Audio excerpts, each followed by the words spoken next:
Hello and welcome back to a brand new episode of the Pick a Side podcast. My name is Joel Moran and I'm here with Rio Cafe, River Brown, and John Carlos, and this is now episode 134. In this episode, we are going to talk about the Suns and Warriors matchup, MPJ's injury, Rockets and Cavs recent win streaks, OKC's 73-point blowout loss, Blazers firing Neil Olshey, Knicks benching Kemba, and more. Now, quick Patreon shout out to Anthony, BJ, PJs, Mario, Langston, Jazzy, Juice, Johannes, Ruben, Brian, Ricky, E, Enzo, Sean Solis, Sean, Muffins, John, Sean Triplet, Burner Hoops, Court Cousins, Ben Mack, P. Dot, George, Hikari, Mateen, Dave 2 Freedom, and Jay Aqua. And Drew's not here to say good old Jay Aqua, so I'll say it myself. Rio Cafe. That's a new one, right? Serge calls you that. Yeah, Serge is weird.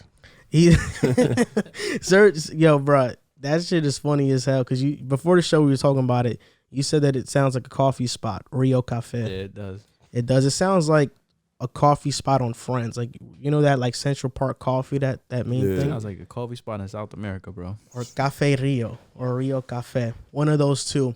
So I have great news this week. So this week we this has been happening for like the past couple of weeks. We've been ranked on Apple Podcasts. We've been a top 40 podcast, and it's amazing because when you go down the list of every single podcast that is ranked in terms of basketball podcasts in the United States of America, you'll see that all of them are with networks like ESPN, CBS Sports, even Locked On Podcast Networks, Blue Wire, Fox Sports, All the Smoke, iHeartMedia, all this other stuff. And then there's us, and we're under no media company. We're affiliated right now with the Basketball Podcast Network, but we're not with a big time network. And we've basically built up this entire fan base and audience with no network behind us, and it's been organic growth. I can honestly say that we have not spent more than $30 on marketing, and those were just trials like on Instagram ads and stuff. We have spent nothing on marketing. Everything has been organic, and I like that, and I'm very proud of that, and it's because of you guys. You know, for some reason, they find us very entertaining. We're funny. You're not funny. I'm funnier than you. Nah, you are funnier than me. I feel like you're fun. You know what I think you are? I think you're funnier than me in spurts. How you figure? I think you're funnier than me conversationally wise. Oh, okay. But if we were to both match up and do like a stand-up thing. I said match up. I think I can write better jokes than you. Yeah, I'm not a stand-up comedy type of funny. I think you're off the dome. Yeah. You'll throw in, subtleties and you'll be funny that way. But I think I can come up with jokes and it'd be funny. Yeah, I'm like, because I was always fascinated when like stand-up comedy, how they just do it like off the dome, or how they just do it so like I could probably do that if it was like, they told me go in there and be like, yo, Riv, just tell mad stories. Then I'd be like, all right, I could probably do that. But if they be like, go in there and make jokes, I don't really know no jokes that'll make anybody laugh. It's like, that's weird. I feel like a good comedy stand-up name would be Rio Cafe. I don't know about that. Rio Cafe is up on the stand-up. So we got Coach Riv here. He's stand-up guy too. All this other stuff. When we getting TikToks, Riv, come on. You got to post the TikToks. I got you. I'm going to do it soon, bro. You're pressuring me. You got to do the TikToks, bro. Pressuring. And it's funny because I'll be telling you to do it, and I feel like the TikToks that you've made too, I feel like those took you like 5 minutes. Yeah, it did. And you're like, nah, bro, it's so much work. But it took me like months to just start them, though. So it's like, but when I did it, it took me like 5-10 minutes. Yeah. So this is going to be a great show. By the way, before we get into the episode, don't forget to, well, if you want to, you can go follow us on Instagram and TikTok at Pick a Side Podcast, on Twitter at Pick a Side Pod. Let's get the Twitter jumping. It feels like Instagram's booming too. We're jumping on Instagram, on YouTube, on TikTok. Twitter is that one thing we're still waiting to pop off on. And JC just created a new Twitter. Yeah. It's JC Barra 109, 2 R's. You can follow him. He just created a new Twitter. We're still trying to find a way to get Riv on Twitter. Twitter's weird, bro. You can get all the likes and retweets in the world, but people won't follow you, bro. Yeah. They won't. They'll just pretty like much or it. retweet. People are what very you- selective about what they see on the TL. Yeah, it's mad weird. Now, that was a good 5-minute intro. And now let's start this show. 2 games this week between the Warriors and the Phoenix Suns. The Suns beat the Warriors in the first matchup. Very close game. But then the Warriors yesterday, Friday night, blew the brakes off of the Phoenix Suns. We're going to start off with this question. Do you think the Suns are the best team in the NBA? No, but I think they're right behind the Warriors. And I tweeted this like a couple weeks ago. I said it's hard to judge what the Warriors are right now because Klay and Wiseman aren't back. They're the number 1 team in the league. They're top 5 in offense and defense, and they're they're number 1. They have the number 1 record in the NBA without Klay Thompson. Whether he comes back 50 or 60 or 70%, that's still somebody who can come in and he's a top 4 shooter ever. So that's still somebody who can come in and bring an offense. Wiseman is just another body. Let's be realistic. Nobody wants to see Kevon Looney start all the time. It's good to have another big body because the Warriors' problems are centers. And I think even in that first matchup, what hurt them wasn't Devin Booker or Chris Paul. It was DeAndre Ayton. I think he caused a lot of problems because this Warriors team is very small.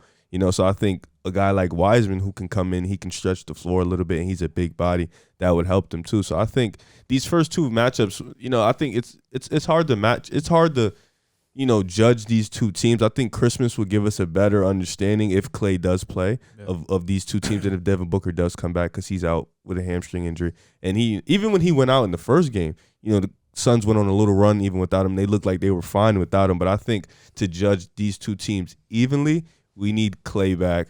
We need Devin Booker to play. I mean, we saw it first game. They had a pretty good scheme against Curry.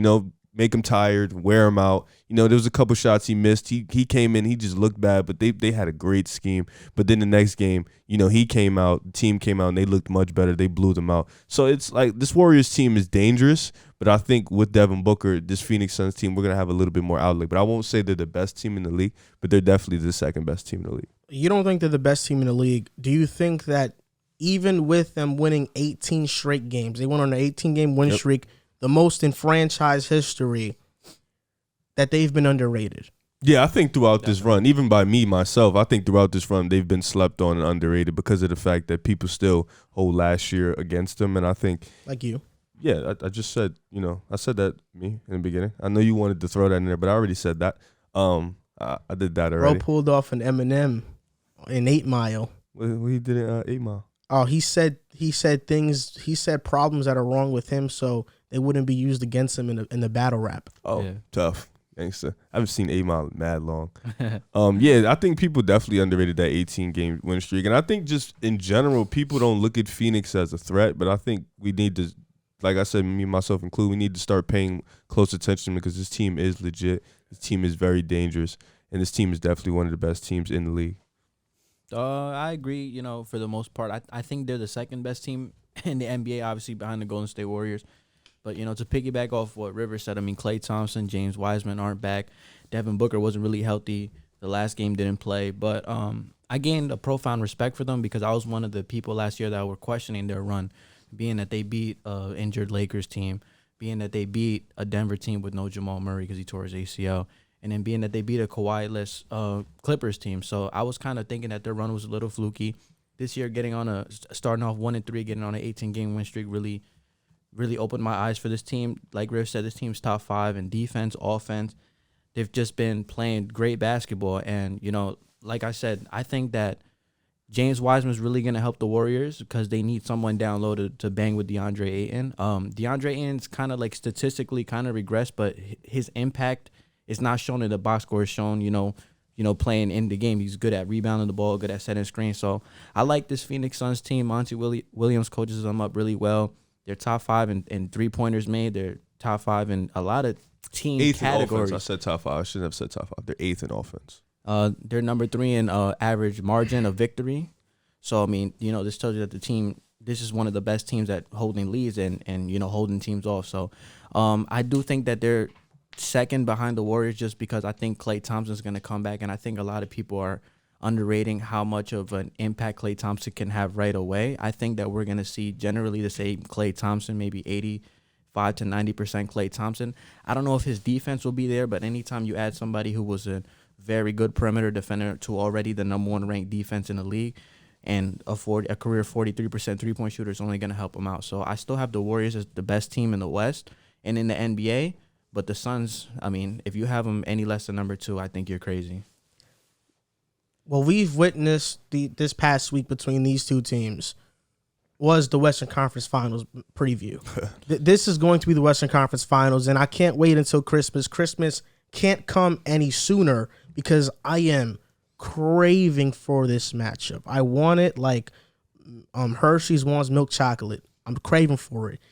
I think Klay will play in that game, and I think D-Book, granted, if there's no setbacks, he will play in that game, which means we'll see a fully loaded Warriors team versus a healthy Suns team.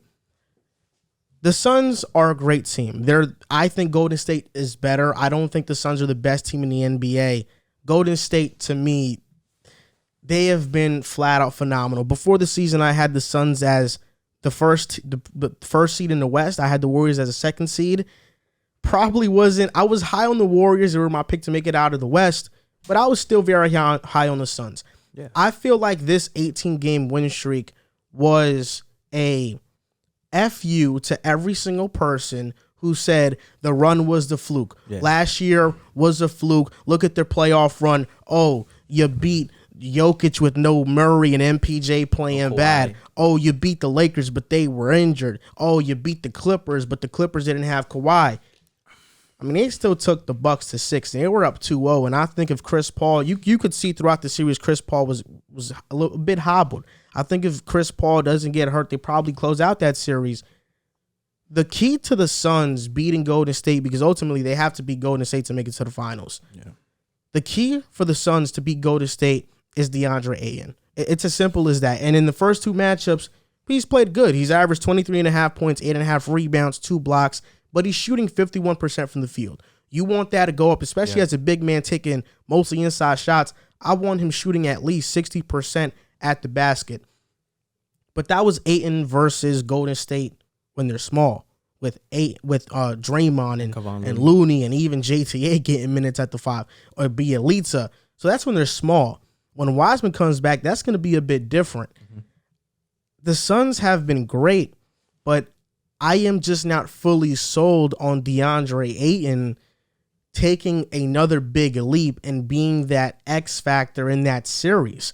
He needs to be big time. If the Suns have want any chance to beat Golden State in a 7-game series, he needs to play like an all-NBA center. He needs to dominate that matchup, and I'm not quite sure if he can do that, because when you watch Phoenix play, there are some moments where Chris Paul has to talk in his ear. Monty Williams has to kind of motivate him a little bit. Yeah. He doesn't have that motivation for himself. He kind of has to get ramped up like a car engine for him to start going. He's not on full go automatic all the time. And that's what kind of worries me about the Suns. But the depth is there. Last season, they were lacking a big body, and that's what was their Achilles heel versus Giannis in the finals. They got JaVale McGee, who I've said before, I think he's playing on the same level as Ayton in the minutes that he's been getting. I know McGee's not as good as Ayton, but he's been giving them the same impact and production. Yeah. And you get Shamet, who, he's not an all-world shooting guard, but he's definitely an upgrade over what they had at the shooting guard position as a backup last season. So the Suns, they've gotten better, but Golden State just looks a tier above everybody right now with their depth, and we're still waiting on Klay's return, who's an all-star, one of the best shooters of all time. It's just tough to gauge if the Suns can beat the Warriors in a series, because when the Warriors are going, I don't think anybody can beat them outside of Nets with Kyrie. You said it's weird that you said that, because we've seen DeAndre Ayton last year, right? We've seen him go through the regular season, it was all right. It was a cool regular season. Then we seen him in the playoffs turn up his play a little bit, go out there and hit game-winning buzzer beaters against the Clippers, go out there and have some impressive performances against Anthony Davis, against Jokic. So I think in the playoffs, I think he's a much better player than in the regular season, just by a small margin. I don't. DeAndre Ayton is the key, but there's only with this team when Klay gets back, right? You get Klay back, you got Steph, Klay, you got the best shooters ever. Chris Paul, Devin Booker's on the other side. The Warriors are just so deep. I don't even know if DeAndre Ayton's, because like you said, he's not that all NBA big. So if they had a Cat, it'd be a different story. But even with Cat, I know his offense takes the Phoenix Suns to an entirely different level. Oh, makes sense. Cat can't keep up on the perimeter with guards like Ayton. He can't. And I think they lose a lot defensively with Cat. I think Cat is he's a solid defender. He's really picked that part of his game up this season. But against Golden State, they play small. I don't know if Cat will be able to keep up, but I also don't know if Golden State can keep up with Cat. I think in a situation like that, I would rather go offense for offense because they got flamethrowers in there. And Steph, Klay, even Jordan Poole can get hot. And then on Andrew Wiggins is good. Like it's gonna be tough because the Warriors are, like I said, are so deep. They have so many perimeter defenders. Yeah. With Ayton, like you said, Wiseman, they're probably around the same build, same size. And that's a guy, Aiden's going to have to stretch out and guard. You know what I'm saying? So he's going to get taken out the paint a little bit because Wiseman can shoot a little bit. And then if you watch the last game, Steph's not going to have a game like he had the first time. He's not going to do that. That was an anomaly. It's not going to happen again. You see the next game, efficient. He was back to his old self.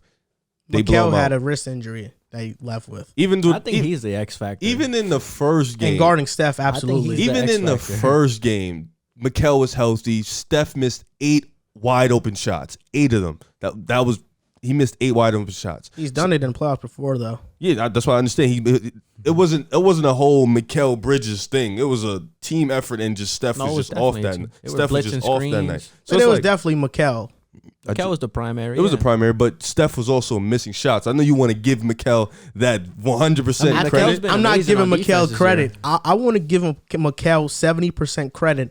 I feel like 70 is crazy. I feel like you want to give him 20%. No, I said Mikal's 50. been elite on defense this I give him year. 50. I mean, in the first matchup, Steph was not good. He was very inefficient, and Mikal was the primary reason for that. In the second matchup, he exits with wrist injury, and we see they don't look the same defensively. How much did Curry finish with yesterday? 23. On what, like 8 for 17? Yeah, something around that. I feel like in both matchups, it was kind of they were different, tail of the tapes. Like in the first matchup, the Suns were Steph going. got blocked on a step back by DeAndre Ayton. Like he just that wasn't. Can't happen? No, it really doesn't. It's like it's rare when that happens. Yeah, it's like Ayton can do that though. No. Look, come on. I know what you stop. Like he can do that. No, I'm saying Steph. That doesn't have like that's a rare anomaly. Like he just was off. I'm saying in the first game, okay, Steph didn't play his best. He was inefficient. The worst game of his career. The Suns didn't have D Book in that game. And then in the second game, Steph is efficient, but then you have these breakout performances from JTA and Gary Payton. Yep. Mikal leaves with a wrist injury. Cam Payne at one point was like 0 for 9. Yeah. I mean, Cam Payne was not terrible. Hitting anything. Tell the tip. Steph didn't play good. They still are in that game. And Chris Paul had 12 points. And DeAndre Ayton wasn't efficient in the second matchup either. First game, Steph didn't play good. They're still in the game for the most part. Depth kept them in. And then the second game, Steph plays a little bit better. They blow them out. It's different vibe. You know what I'm saying? So it's like, but still, Devin Booker, he left in the first game. Surprisingly, the Suns were fine when he left. So I don't think the Suns are the best team in the NBA. I do think they are the most overlooked and underrated team in the NBA. For sure. Because people still hold that label to them that they had this cakewalk playoff run, and then they come out this season and they've just been guns blazing. And every single night, on StatMuse, on ESPN, on Bleacher Report, on the House of Highlights, and every single media source, if the Warriors win a game, the Warriors dominant. Throughout this Suns' entire win streak, most people didn't even know they were on this win streak until they were like 11 games in. Hey, they didn't start getting real coverage until it was too much success for anybody to ignore. Yeah. And they've been 12-2 versus 500 teams this season, which is the best record in the league against 500 teams. So they haven't been facing bad teams. Yeah. They've been facing good teams. Yeah. I just can't help to think that they are one player away. They're one player away, but they're one difference maker away. And I think that is like an all NBA caliber player like a Cat. But it's just bad luck at this point because Cat and Minnesota, they're not playing bad. If this was any other Minnesota year where it's obvious that they're going to be one of the bottom dwellers in the league, Cat would have demanded a trade. But right now with Anthony Edwards and Vanderbilt and Pat Bev and D'Lo, they're all playing exceptional. They've been a very good team, and like I predicted them to be the 5th seed in the West. If they're 9th right now. Okay, but they're like a game behind. No, the 5th. You was last week. You was 5th. They're 9th because they was there. Yeah, well, they're 9th now. Like okay, I told but you, I'm saying it's just and Cat didn't play, and they almost beat Brooklyn. Almost. Okay, still. Oh, we're doing it almost. Cat's huge. It's a great game. He played the game before that. They lost. Okay, but it's a great game. All I'm saying is that Minnesota could very well finish with the top 7 seed in the West, and if they're winning and they're competitive, Cat won't ask for a trade, and Minnesota won't even think about trading him. So that's why, like, the only way Phoenix can get a superstar player. Well, you think it needs to be a superstar to put him over the hump? I'll be honest. I think if they can get a Ben Simmons, they can get over the hump too. What's so funny about that? How about? I'm trying to figure out who would you give up? Like, who's gone? That's the thing. I don't think you can really, because the contracts wouldn't match. You would have to give up one of those big guys, like Chris Paul. Yeah, you can't. Nah, you can't do that. Yeah, I'm not doing that. I've been hearing that. But like hypothetically, though, Ben Simmons would be perfect, especially against Golden State, to be able to switch. Really? Yeah. Defensively, I'm talking about on offense though. If they keep Bridges along with Ben Simmons, that's scary. Bro, if they have a small ball foul lineup of and you're gonna go CP3, so D Book, Mikal, Crowder, and Ben. Small against the Warriors. You're a Houston fan. Why can't you go small against the Warriors? You're a Rockets fan. You know, going small, playing the Warriors game never works. They took him to 7, and Chris Paul got injured. And then you went to 6 the next, and then you lost. You lost to the Lakers playing small too. You don't going small doesn't work with the Warriors, especially with Ben Simmons. You trust Ben Simmons right now? I feel like he needs. I'm not saying I trust him, but I think that is. I mean, defensively, I think that's phenomenal. But offensively, why would it be bad offensively? That's another guy you don't have to guard. Well, Ben Simmons, he doesn't even put up shots like DeAndre Ayton. Ben Simmons has had the most assists on 3-point shots. We're talking about the playoffs here. Okay, but I'm just talking about that. You're talking about the playoffs. I understand that. But Ben Simmons, I think, if used correctly, can be a force. Yeah, offensively as a passer. Correctly. As a passer. I mean, it's not like DeAndre Ayton is stepping out and hitting jump shots. No, but DeAndre is taking layups and taking dumps when he's open. He's a better free throw shooter. But don't you think that's just a mindset change? I think if Ben Simmons is with Monty Williams, he can do that. Basketball is, 60% mental? Well, what was campaign before he got to Phoenix? Nothing. A journeyman. Yeah, he was overseas. G League player. He has that mindset. Comparing the number 1 pick and a Montverde stud to campaign is so you don't think Chris Paul, Monty Williams can help Ben Simmons change his mindset? I just don't know how Chris Paul and Ben Simmons would be able to play together. I think they could play. They're both ball dominant. They both have to have the ball. Ben isn't ball dominant. I don't think Ben is. You don't think so? Ben's been running the PG for. He's not ball dominant. You can play him in different areas. So we haven't seen him play in those different areas. That's what I'm trying to get at. My thing is, the basketball is mostly mental. So if his mental is shot, maybe Chris Paul can fix it. I don't know. I don't know. I really don't know. You have to stop changing your opinion on Ben. You change it every single day. I said his mental is shot. In the offseason, you're like, Ben Simmons is a bum. last episode with Drew, you're like, no, Ben Simmons is good. And Drew was the one arguing that Ben Simmons wasn't that good. Okay, and in this one, what did I say? I said he wasn't good? Did I say that? JC, did I say that? I didn't say that, right? Didn't the other day, didn't you say, what's the difference between Ben Simmons and Jaylen Brown? You said that. Yeah, but in this segment, did I say he wasn't good? You're making it sound like it. No. See, don't assume. If I didn't say it, don't make assumptions. How would Ben Simmons not make Phoenix better? I said, defensively they would. Offensively, he doesn't know how to. Yeah, that's all I said. You're assuming. You're just assuming that I'm making it seem. But I said defensively they're great. But offensively, what's going to happen? If we're being honest right here, against Golden State, you have to be great defensively in order to stop them. And Ben Simmons offers that. Yeah, you do. I mean, Phoenix is already a top 5 defense. Hold on. In their finals span, the only team that stopped them, they weren't that good defensively, and that was with LeBron. The Cavs in the playoffs were good defensively. Yeah, but I'm saying from walking regular in, season, walking they were into the the 11th season, ranked defense walking that into year. the season, that was the worst defense they played. Yeah. Houston was a great defensive team. Yeah. They weren't that good and they came back in 3-1 and they won. So you have to be And LeBron and Kyrie both averaged. Okay, yeah. Bananas. Devin Booker can go bananas. Like LeBron and Kyrie. Definitely like Kyrie. Definitely like Kyrie. Definitely like Kyrie. Yes. Wow. He had like what 2, 3, 40-point games in the finals. 2 40-point games. Okay, yeah, That's he fair, can that's go fair. bananas. That's fair. Chris Paul can go bananas, bro. It's Chris 40 Paul. though? Not 40, Nah, but I don't think right he can now. give you 25 and 10. Yeah, you can. Not like it's LeBron though, bro. Like that's a different No, type I of get it. vibe. I get what you're saying, but we also saw Houston that their roster wasn't near the talent level of Golden State, especially with Kevin Durant. But because The they 3-point could, shooting.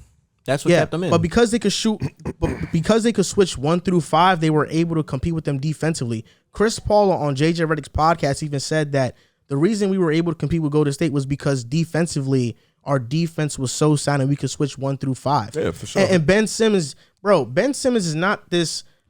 He's as a scorer, offensively, he doesn't offer much. But as a passer and playmaker, he does offer things that DeAndre Ayton doesn't offer. So you and would that give can up- open up the offense even more. So you would give up Ayton for Ben Simmons. No. You can't do I'm that, just saying. 'cause That's why I'm do saying. that. That's why I think that this conversation we're having is kind of Mute. a moot point because You got to give they up can't. something. They can't get Ben Simmons because of his contract, and there's no player that you'll give up on Phoenix's roster to get Ben. But I'm just thinking about a hypothetical How about JVA situation. for him? Hold on. 'Cause- I've been hearing hold that on, a lot. hold on, JC. I've been hearing JVA, like the Pelicans want to move him. Would you do that trade? Do you think JVA's a notch up better than DeAndre Ayton? No. Is that Jonas Valanciunas? Yeah. Okay. My bad. Yeah. I What didn't do you know think this- about that? I think he's good, but I don't. Now, hold on, hold on. I don't think he fits with Phoenix. Hold on, JC, because you've went on this agenda that JaVale McGee is as good as DeAndre Ayton. You've went on this agenda. Impact-wise, okay. yes. So why not give up DeAndre Ayton for Ben Simmons? Why wouldn't that be good for you if you think JaVale McGee can fit that role fine? Even if I wanted to, Philly has Embiid. They're not going to take Ayton. Oh, okay. That's why I Just think you have wouldn't to make propose sense. that trade to another team. Just Yeah, make- you just- would have to like. I think you're Philly wants underrating a the shot J- creator guard. I think you're underrating the JVA, yo. I really do, yo. I really do. He's shooting 50% from the 3-point line. serious? Yeah, offensively, You yes. can't be he can serious. What? You serious? That he's better than Ayton? Yes, he's better than Ayton. No, I mean like you think Offensively, yeah. offensive. Did you think that would like put Phoenix Not over? put him. You said that you need a little bit more scoring. You need something that someone So you that's would better trade- than Ayton. Yeah, but you need an All NBA type of guy. That's like Cat. but not we already JVA. established that they would Yeah, but probably wouldn't make that JVA trade. is not putting them over the top, bro. Come on, bro. I don't know. I think he's a better option than Ayton, bro. I'm being honest with you. Offense, yeah. He's Defense, way better. no. He's way better. They're gonna put him in a Offensively- blender, bro. Offensively, he's Plus, way back better. to the point you made about the small ball lineup. I think Talk to me. the way to counteract a small ball lineup is either by having a dominant big, which the AD. Suns don't have, or by having a small ball 5 lineup that can counteract. I agree with you, but I think the Suns aren't in either position. If Simmons at the 5 with Crowder or Cam Johnson and Mikal and D Book and CP3, that is a very dangerous They have to lineup. Oh, yeah, run- but they The run- they run offensive at the 5, and, yeah. and you can say what you want about Chris Paul and Ben Simmons in terms of handling the Oh ball, no, I'm but fine with that. Ben Simmons, open floor, all shooters around him, I think that can unlock something in Ben's game as well. And if he does have that mindset change, it can be something to look out for. Yeah. I think obviously this, wow, man, Drew's really rubbed off on me, bro. I'm saying obviously OD. Bro, somebody was like on Twitter that they're gonna start a drinking game for whenever Drew says the word obviously. But the contracts don't work. This is a hypothetical with Ben Simmons to Phoenix, but I think lineup wise, matchup wise, it makes a lot of sense. This is something I would experiment with in 2K, and I would have a lot of fun with in 2K. But I don't think it's realistic. Yeah, I think, Ben Simmons. but I don't think it's gonna realistic. You're basically telling Ben Simmons to turn into Draymond Green for Phoenix. Is Ben not skill wise capable of that? Yeah, he can do the same thing. On defense, no, but probably Defense, no. He finished top 2 in defense. We're gonna do that, aren't we? We know he's one of the. Draymond's We know. But Ben Simmons is not. Ben Simmons is not Draymond on defense, but he's a defensive player of the year candidate. Yeah, but all I said was he's not. I think Draymond's really on a tier of his own when it comes to his defense. Honestly, like in my opinion, I think so too. But Ben Simmons is definitely a top 5 defender in this league. Yeah, probably. So that's still a big upgrade over what they have. Probably. I know Draymond's on a different tier, but Ben, in terms of a passer, he's better than Draymond. That is close. I know it's close, but I think Ben Simmons, outside of defense, Ben pretty much does everything better. Outside of shooting and stuff like that. You just said everything. You're right. But I think finishing, playmaking. Yeah, it's just his mental length. He does have more length. Yeah, he's bigger. It's just Draymond's just so smart. That matters. IQ it matters is a big lot. thing. Yeah, it matters a lot. So that's why I think Phoenix is like one player away. But even then, they have the second best defensive net rating. They held Golden State in the first matchup to under 100 points for the first time in 43 games. Yep. Phoenix definitely has one of the better teams in the NBA. I just feel like they're missing that one piece. I think this playoffs is going to change their narrative. If they can do it again, like last year, I think it'll definitely change the whole narrative around them. They just have to do it again. Repeat success. We're going to talk about Golden State after this segment. Right now, we're going to talk about the Denver Nuggets and Michael Porter Jr. Michael Porter Jr. underwent surgery for his lower back. Jamal Murray and Dozier are out with an ACL injury. PJ Dozier, I think that's how you say it actually. I mispronounced his name. PJ got injured earlier this week. MPJ, most likely out for the season. Did the Nuggets make a mistake by paying Michael Porter Jr.? I'll start with you, JC. I do believe that they made a mistake in paying Michael Porter Jr. I mean, his contract was hefty. He was coming into the season only averaging 10 points, 6 rebounds on 55% free throw shooting, 21% from the three, 36% from the field goal range, and 49% from mid-range shots. So he regressed statistically in all those areas. Those are all career lows. I do have a question. I don't know how much of that was due to the injury that he was dealing with. I mean, I saw like a game where like he was smoked a wide open layup, didn't seem to get enough elevation on the layup. He didn't look the same this year. To me, when I was watching him, he didn't look like MPJ from the playoffs last year or the previous year. Defensively, he's still not good.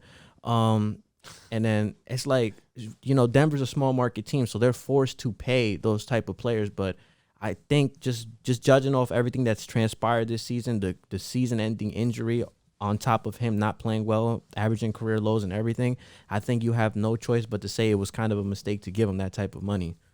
I mean, I don't know how you guys feel about it. I mean, he was terrible this season. You finna find out how I feel about it. It's terrible. When you're a big market team, it's easy to look at this and say, nah, they made a mistake. You know, Denver made a mistake.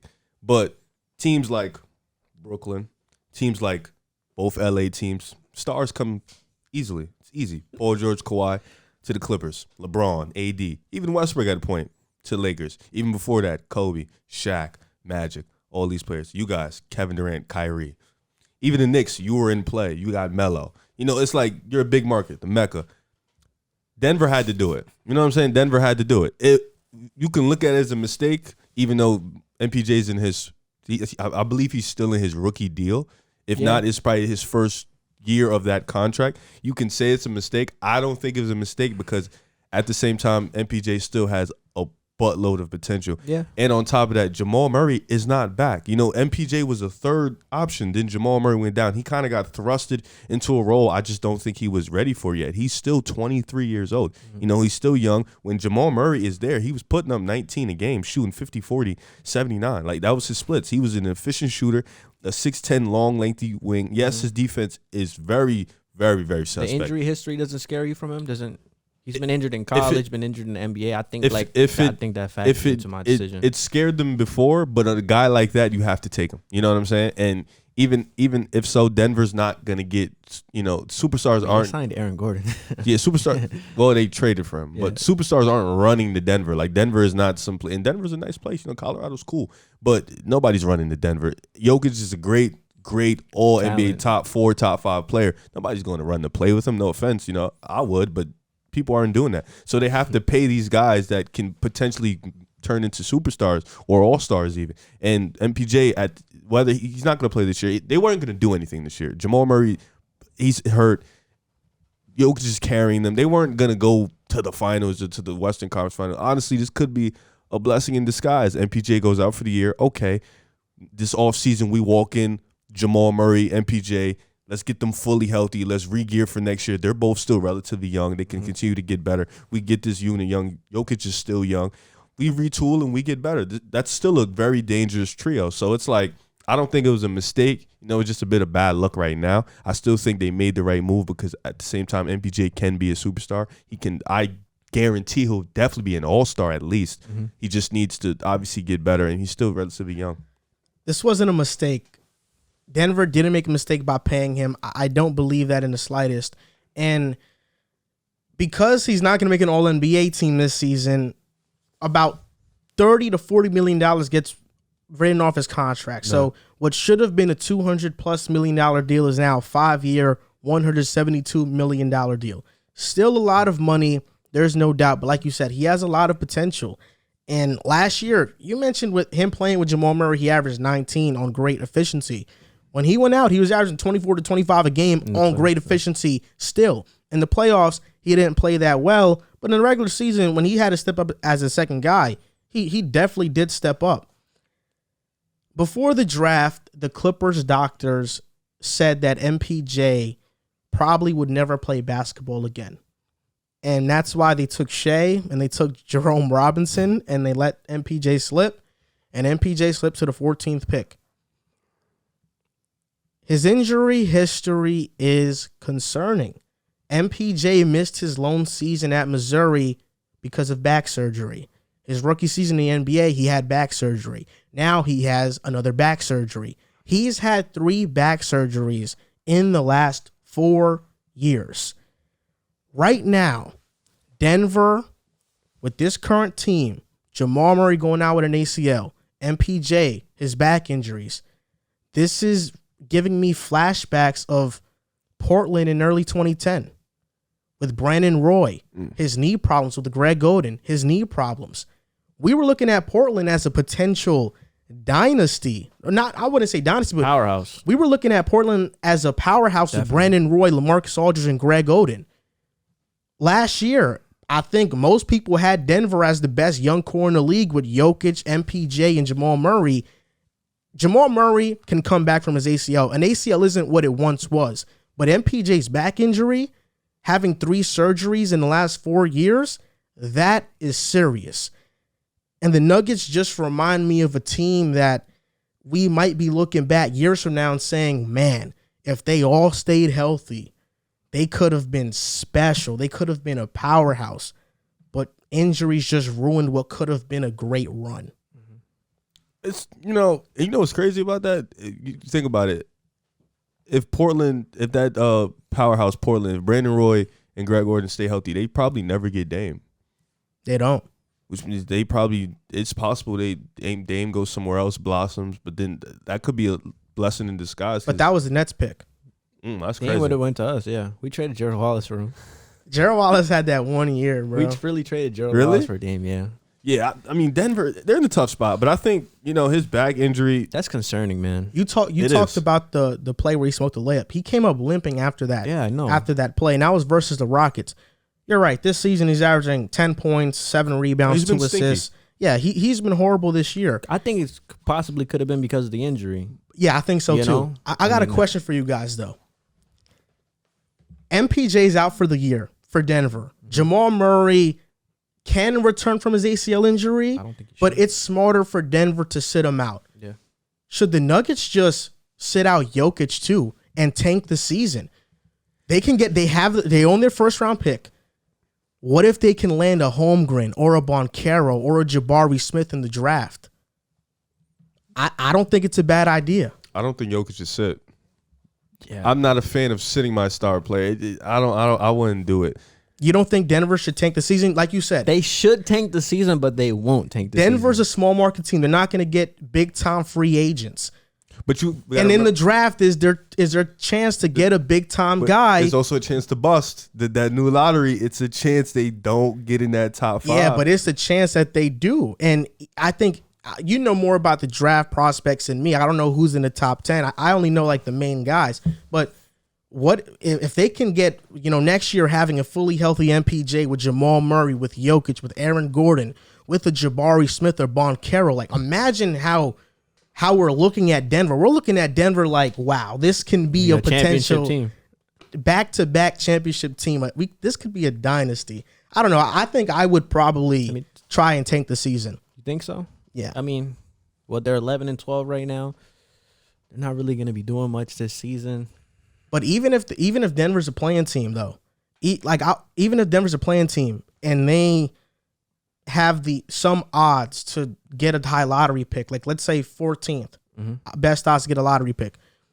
Based on Denver's draft history, I trust them to draft well within that lottery. Yeah. They'll be fine, regardless of where they get, where they get a pick at. I think they'll be fine. I don't think Denver should blatantly tank, but I think that they shouldn't play Jokic on back-to-backs. They should rest him a lot. And if you're a playing team at the end of the season, that's not the worst thing ever, because now you're going to draft a highly touted prospect with a lot of potential, and now you bring that guy into this core of Jokic, MPJ, Murray, Aaron Gordon as well. Will Barton probably most likely going to stay with Monte Morris. I mean, we're looking at a real dangerous team here. I think you could let Will Barton walk. I think Will Barton's been really good this year. I do, but I think if you get a lottery pick, right, and say, for example, you draft like a Jaden Ivey or something, or a Jabari Smith, you can let Will Barton walk. Bones has clearly shown that he can be that guy off the bench. So but that's more Monte Morris' role. What you mean? Like, I think Nashawn, if he would take on a bigger role, it would affect Monte Morris' minutes. No, because if they're fully healthy. No, think about it. Because think about it. You just if they get Jabari Smith, Will Barton isn't starting anymore. I know, but Will Barton's not a starter if they're fully healthy. Yeah, but if you let Will Barton walk, you let Bones walk into that just scoring mentality role. You let Morris be the point guard off the bench. Bones just be that 6-man Jamal Crawford type of player off the bench. That's a very small guard lineup. It is, but who cares at this point? So who are the top 10 prospects in college right now? Paola, however you say his name. Boncaro. You got Chet. You got Jaden Ivey. You got Jabari Smith Jr. You got Jaden Harvey from the G League. You got imagine if the Nuggets can get Jaden Hardy. That's his name, right? Jaden Hardy? Yeah. You got Scoot Henderson out the G League. Bro, Jaden Hardy fills that 2-guard role for the Nuggets as well. If they can luck into Jaden Hardy, wow. You got Jalen Duren. You got Dyson Daniels from overseas. He might get into the draft. It's a few good guys. Kennedy Chandler, he's good. Point guard. Mm-hmm. So it's a few good guys. Denver can go in multiple opportunities. I mean, I would like to get. I like for them to get another wing probably. So if you're Denver, are you trying to make the playoffs?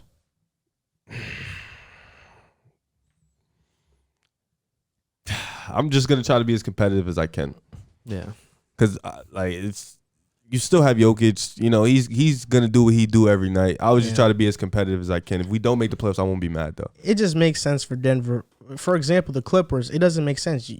Clippers don't have any first-round picks. Yeah, tanking the season makes no sense for them. They're just gonna give OKC a higher pick. Yeah, but for Denver, it makes a lot of sense. I would probably play your route. Don't have Jokic on back-to-back nights. Sit him a couple times on long stretches. Stuff like that. Not like blatantly tanking, but just rest him as much as possible. Yeah. The Nuggets, man, they have a lot of decisions. Now he's really going to have to carry. Like, it's backpack season. Who, Jokic? Yeah. Barton has been really good this season. I think he's averaging 17, 18 a game. Will Barton, he's been really good. We're going to move on to Golden State. Like I said before. He's backpacking right now. Jokic, against the Knicks. Yes. Who's winning? What's the score? 60-49. Who's winning? The Nuggets. Pick the Knicks to win. You guys are horrible. Right now, for someone that talks so down on the Knicks, you sure do got a lot of confidence when putting in your bets on us. This is like my third bet on y'all. And you lost every single one? Yeah. I thought you guys were gonna come out blazing. You lost twice this week. You lost to us. You lost to the Nets. I'm thinking, all right, they home. It's about to get active. They're mad. Randall's been mad all week. They can still come back. It's 11 points. They've come back twice already. To lose. Yeah, we was up 20. They came back. Y'all was killing them. But the Nets and the Bulls are better than the Nuggets, so this might be the only team that they can pull that off against. They play down the competition. They're weird. You know, when we did that on that overrated segment, Julius Randle should have been there instead of Sabonis, probably. Oh, now this. You don't think so, though? Yeah, I'm asking you. He's regressed this year. When thinking about it, like Sabonis, is he really overrated because he plays in a small market? Nobody watches Indiana. But like Julius Randle, I don't think Julius Randle's overrated. The Mecca. You don't think so? You don't think he's even slightly overrated? I think the only people that overrates him is Kevin on Twitter. Are Knicks fans? I don't know. So you think Sabonis is more overrated? Yeah. I think Randle, like... I don't really think so. I think when people talk about Sabonis, they think they're on the same tier. When people talk about Sabonis, they think he's like this stud guy, like this elite, do-it-all big. And it's like, bro, no. He's an all-star, right? I mean, yeah, I guess. So was Randle. What do you mean, yeah, I guess? But Randle's like a different type of all-star. Like Randle had one good year. If we were to give a revised list... If you put Sabonis on the Knicks last year, they do not go to the playoffs. And I fully believe that. They don't go to the playoffs. They don't even get that. Even if they do, they with barely get RJ it Barrett's as a player. progression as a player and everybody playing the way they're playing with the Yeah, Knicks. and you just and plug defensively they were that good? No. See, this is what you think. They're defensively that good because Randle still is a really good defender. Randle improved as a defender. You plug Sabonis in, they barely get it. Sabonis is a better passer. Yeah, that's cool. That means a lot, though. No, that's cool. Yeah. No, it is. That's cool. But he's a different... You don't think he's a better offensive player than him? I think he's a different type of offensive player. He's a different type of passer, he's too. He's like a back to the basket type of guy. He's like a passer out of like pick post. and rolls and at the post. If we had to give a revised list of the most overrated players, I think Tobias Harris should be one. Oh yeah. Mr. Mitter. He opened my eyes because I used to think Tobias was actually a good player. Because he is a good player. I used to listen to he is a good player, but I used to listen to Philly fans and Philly fans rave about him. Like, you know who else? CJ McCollum. Yeah, it's looking like that. Recently. It's hard to say that I like his game so much because he's making $30 million a year and doesn't give you that level of production. So we're basing it off. Contract. We should have based it off the contracts. Yeah. But and Julius Randle could be third, but his contract is very team friendly. Yeah, that's why I wouldn't say that. So it's hard to find the third. I told you Lonzo was overrated though. You thought I was playing. Lonzo's fits his role perfectly. Wait. He's doing it again. When did I said he was rated, bro. I never said he was an all-star. Have you seen the comments on TikTok? No, I haven't seen the comments on TikTok. Okay, I'm gonna let you guys know what the comments were. When I said Lonzo was overrated, it was like towards the end of the segment. Mm-hmm. Actually, an even better example. Drew was here, and we were talking about our favorite role players, and Drew was like Lonzo, and I was like, yeah, he's a role player. Right. The comments were, how is Lonzo a role player?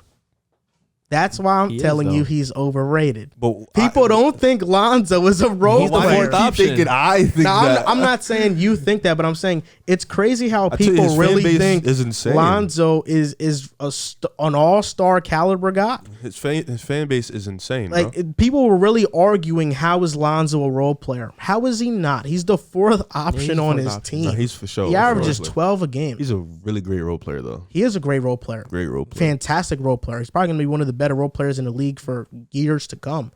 But that doesn't change the fact that he's a role player. People just, I don't know. It's the hype him coming into the league. They're still holding on to that. He has a really big superstar type of, that they think. I don't know. He can be. He's 23, bro. I don't know. Like I really don't know. Maybe he could be better. I'm not banking on the All-Star. I'm just glad he's here doing his job. Good basketball. How much better is he than Caruso?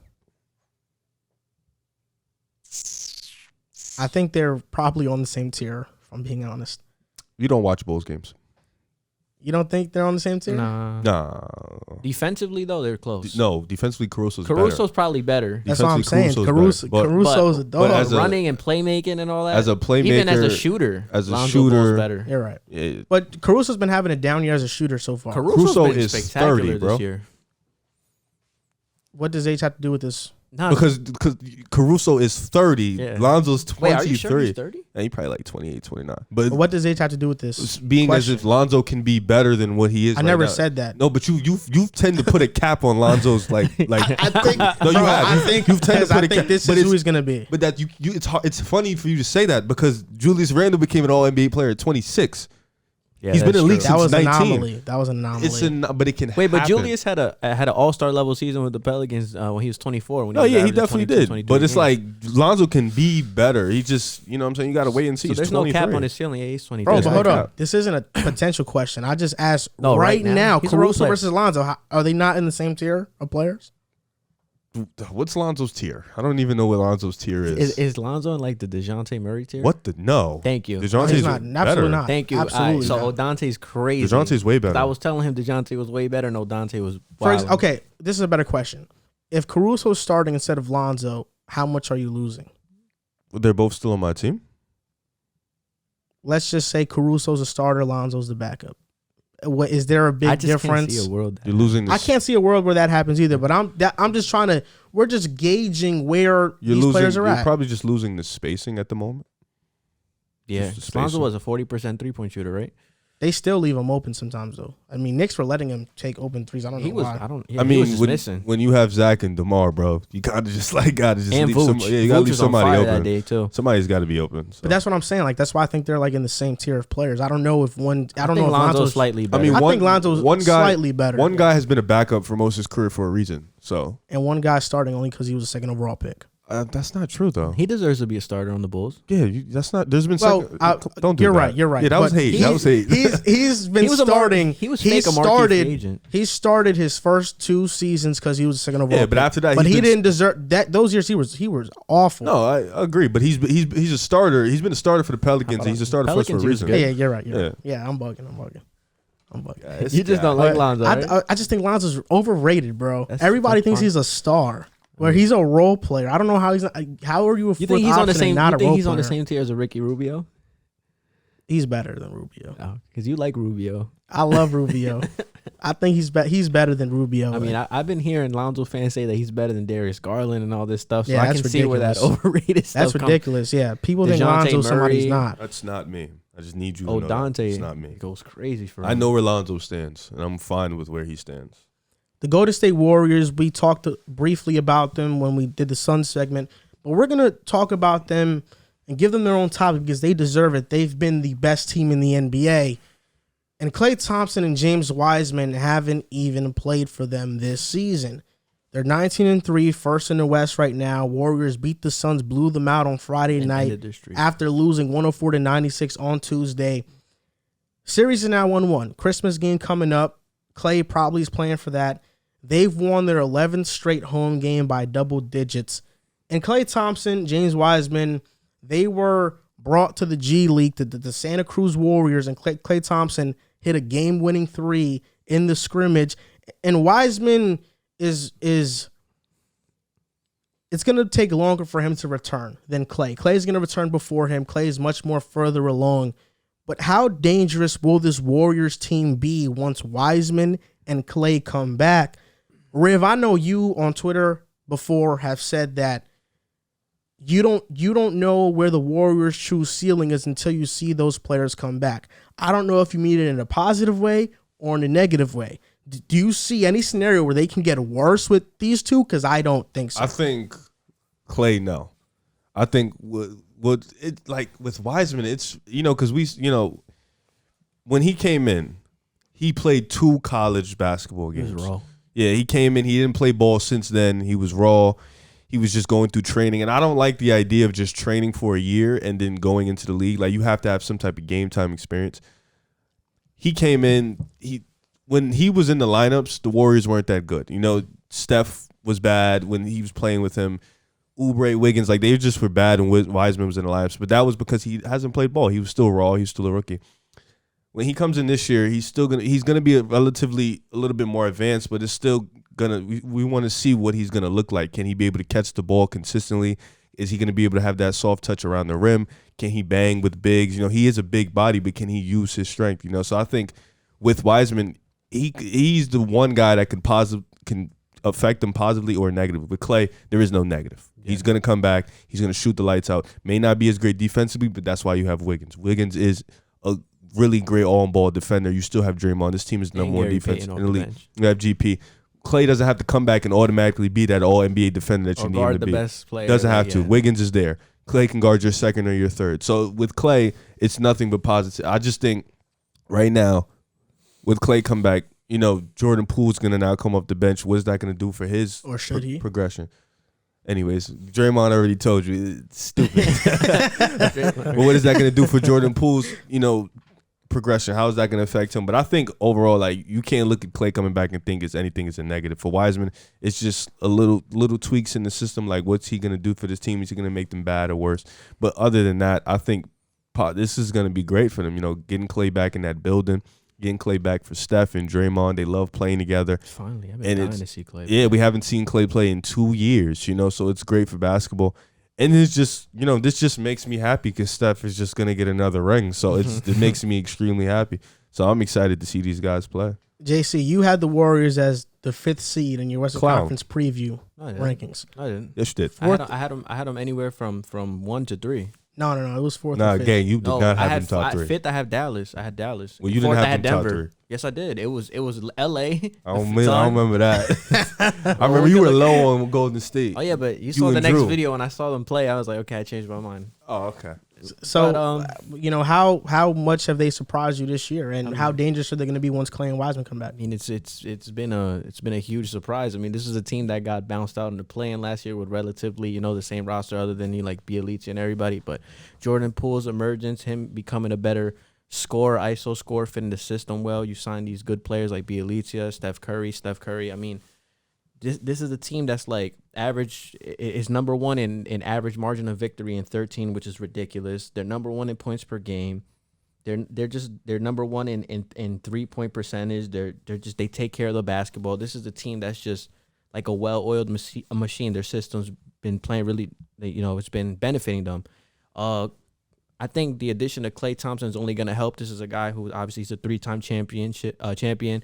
He's used to the Warriors system. He's had success with Steph Curry. He's one of the best off-ball players ever as well, one of the best shooters, plus defender when he was injury-free. I don't know how he's going to come back, but, you know, alluding to Rivers' point, I mean, you have Andrew Wiggins, GP, you have other guys that can step up and I don't want to say hide Curry because Curry's actually been pretty good defensively this year, so I think that narrative kind of has to die too. So, I mean, you're adding Klay Thompson back, another plus defender to a team that's already a lead on defense. They're number one across the board in just a lot of things, opponent shooting percentages.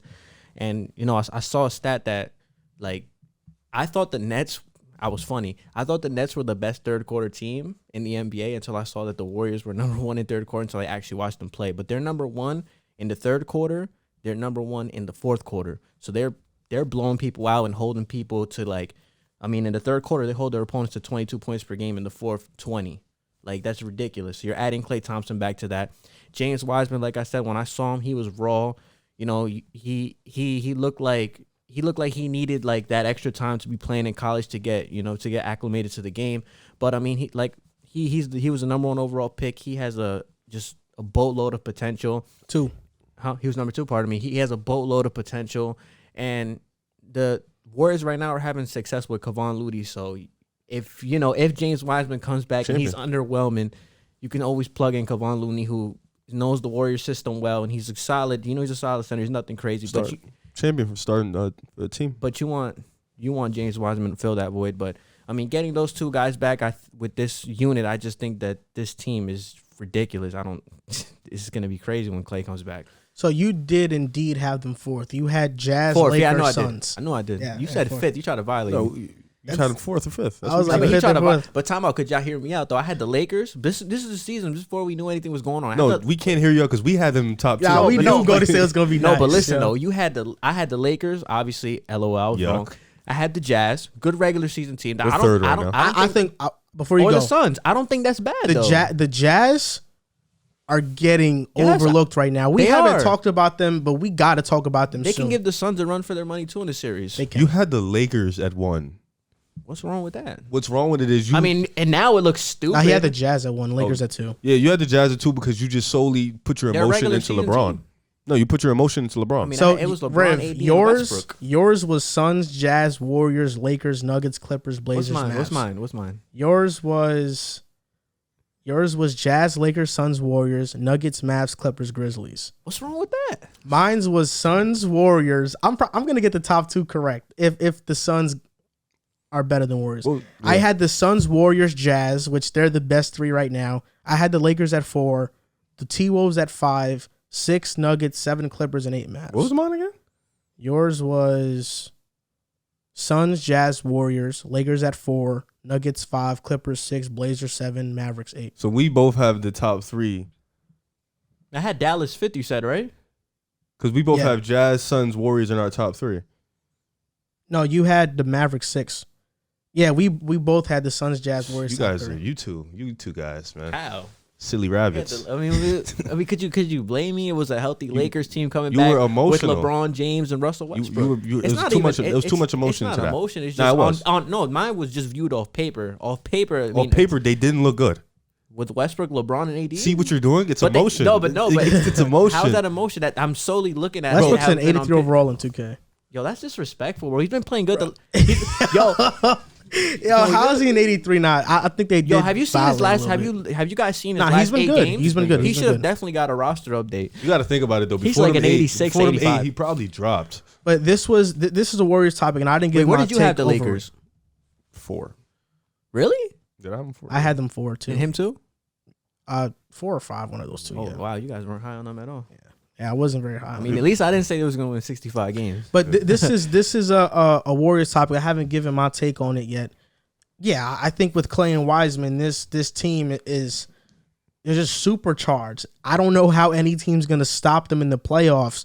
They're going to be on a different level. Klay averaged 21.5 with KD. They're shooting 40% from 3, which isn't even what he shoots for his career. He shoots 42% from 3. In the playoffs, he averaged 21 and shot 44% from 3. We know how clutch Klay is. We know how great of a shooter he is.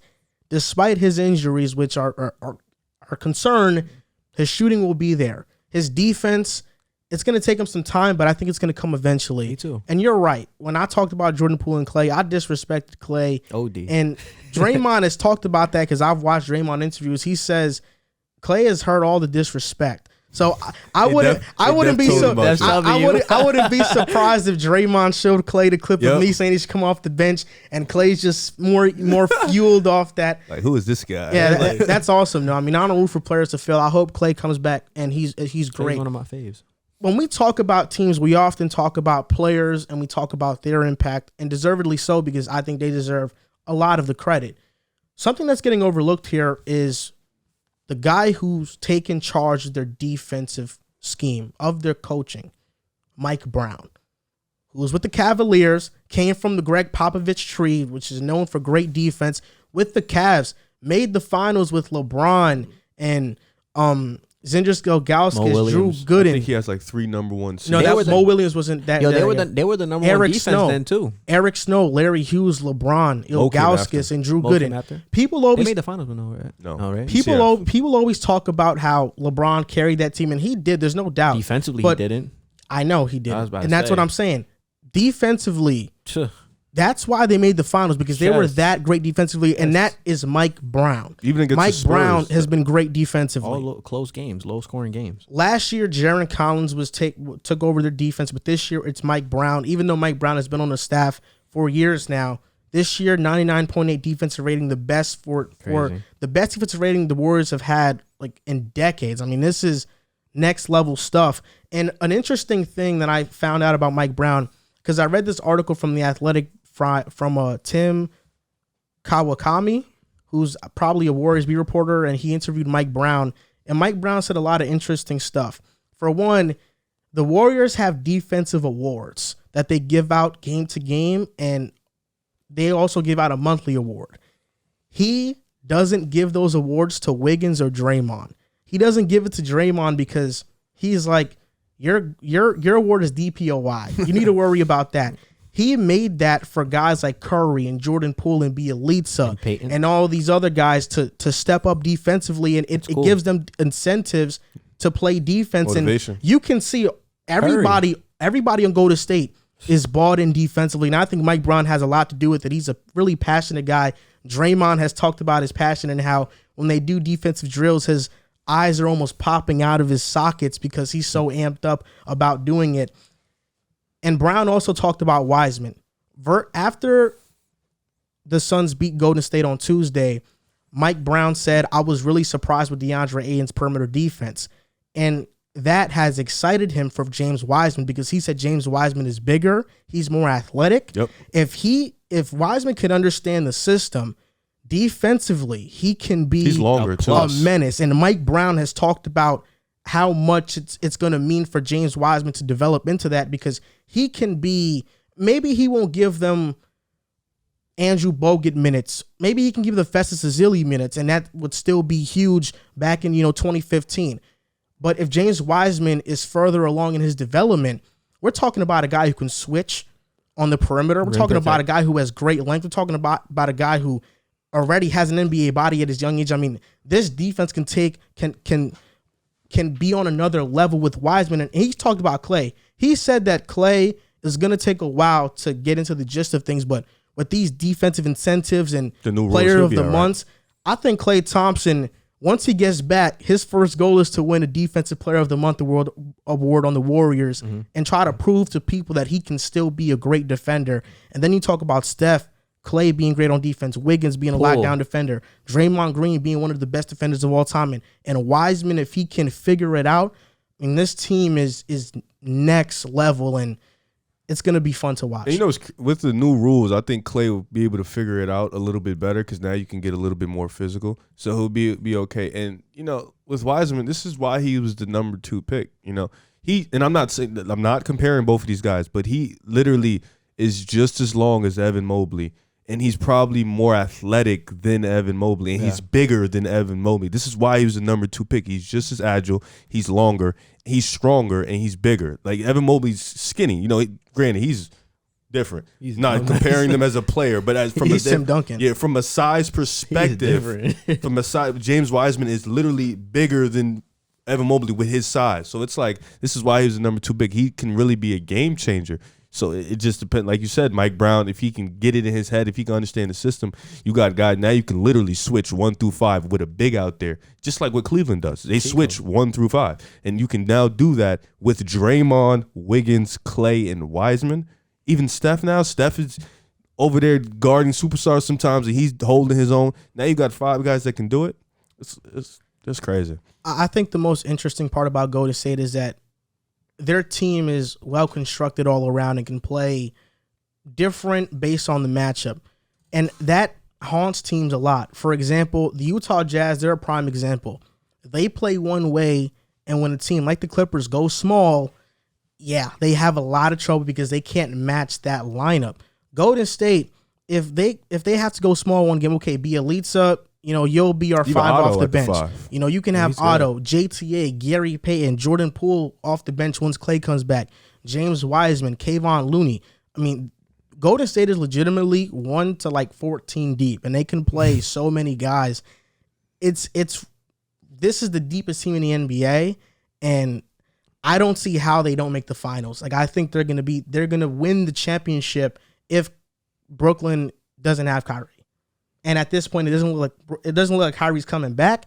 And if we get into the All-Star break and Kyrie still hasn't come back, I don't even trust Brooklyn to mesh chemistry-wise to be able to beat a Golden State, because Golden State right now, they're figuring things out. Their chemistry is insane. The talent is insane. I don't see any team beating them. I think they can beat us with Kyrie. I think they can too. I think they're that smart as a team. They just play basketball smarter than everybody else. If you just watch them play, they're just a team full of high IQ players. Like, Brooklyn's more like isolation players. I don't think Brooklyn as a team is smarter than Golden State as a team, and that kind of matters. Having that IQ and having that system and being smart, that matters in the long run. So I still think that they could beat the Nets with Kyrie Irving. And talking about Brooklyn, one of the main criticisms about Brooklyn so far in the Steve Nash tenure has been that Steve Nash isn't a very good coach. And Steve Nash, he's getting better. He's getting better, but he gets criticized a lot for not being a very good coach.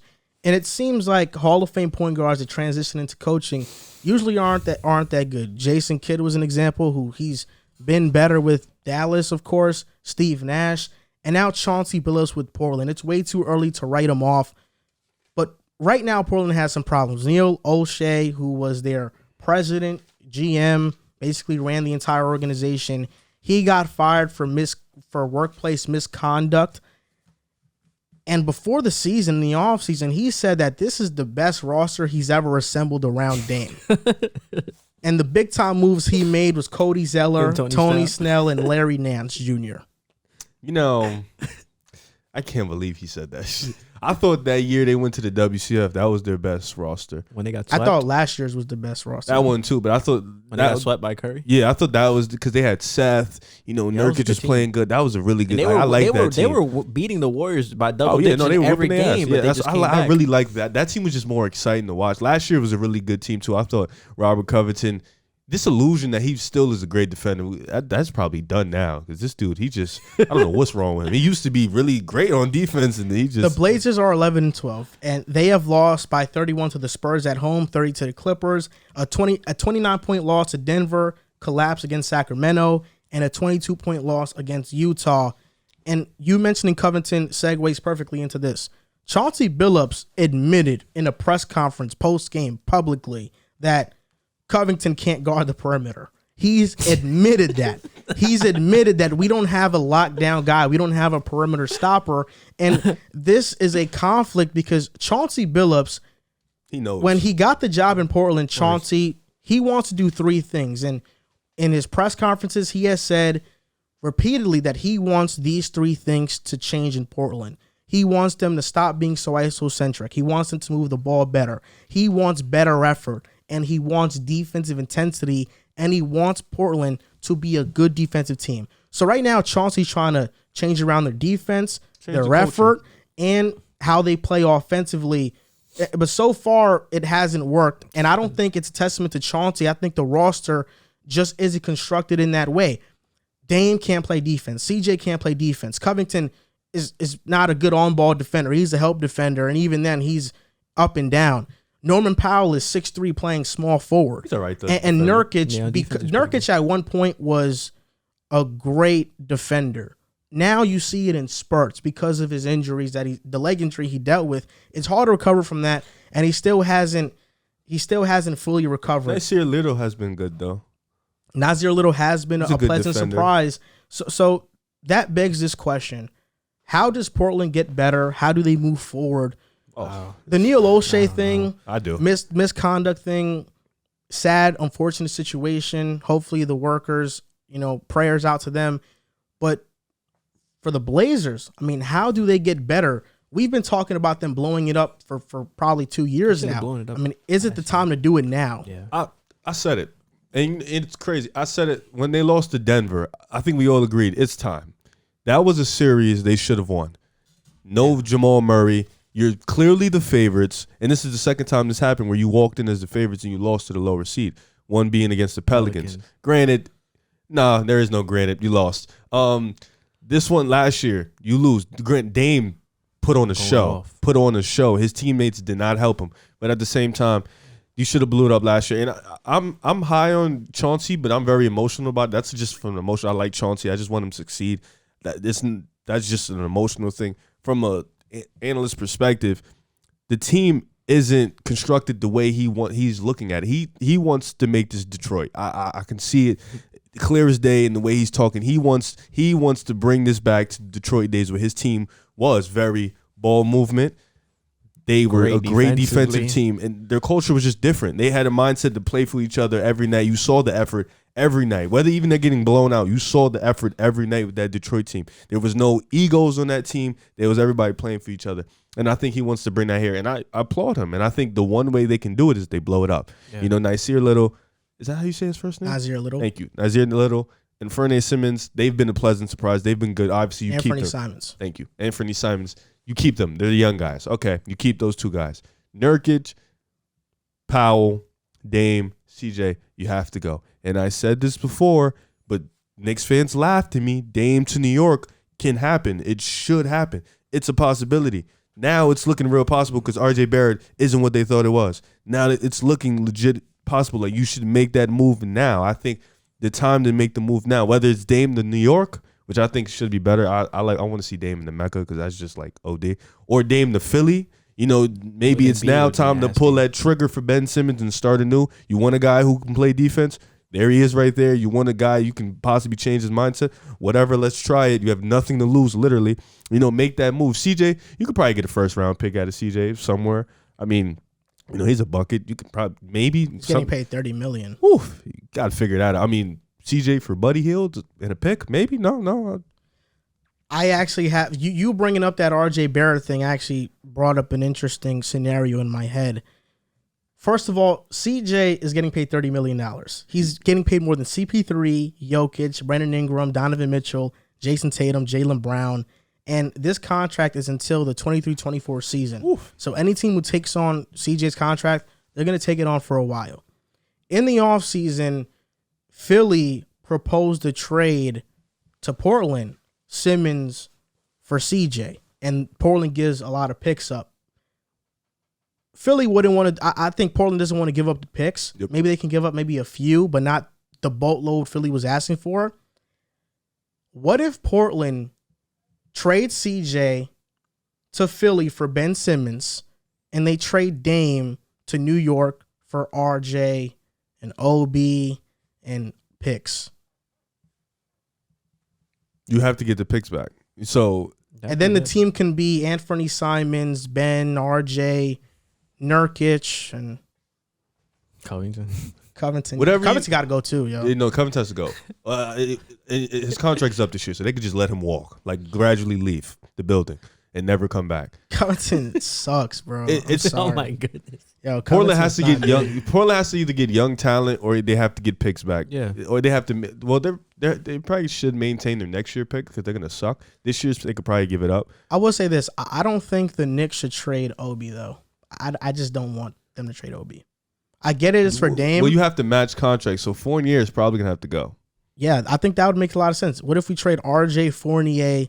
Because Fournier is replaceable. Let's be honest. Alec Burks can easily replace him. Trust me, I know Fournier You is were replaceable. big on Fournier. Trust me, I know. So huge on Fournier. Fournier is replaceable, so we can have Dame, Alec Burks, You have to keep quickly at all Randall. costs. Yeah, have to. I'm sorry, you Randall, have to. Mitch, and who's our three? I'm forgetting our three. I'm just blanking on the name right now. RJ was our three. Yeah, you're trading. Basically, because Fournier, RJ.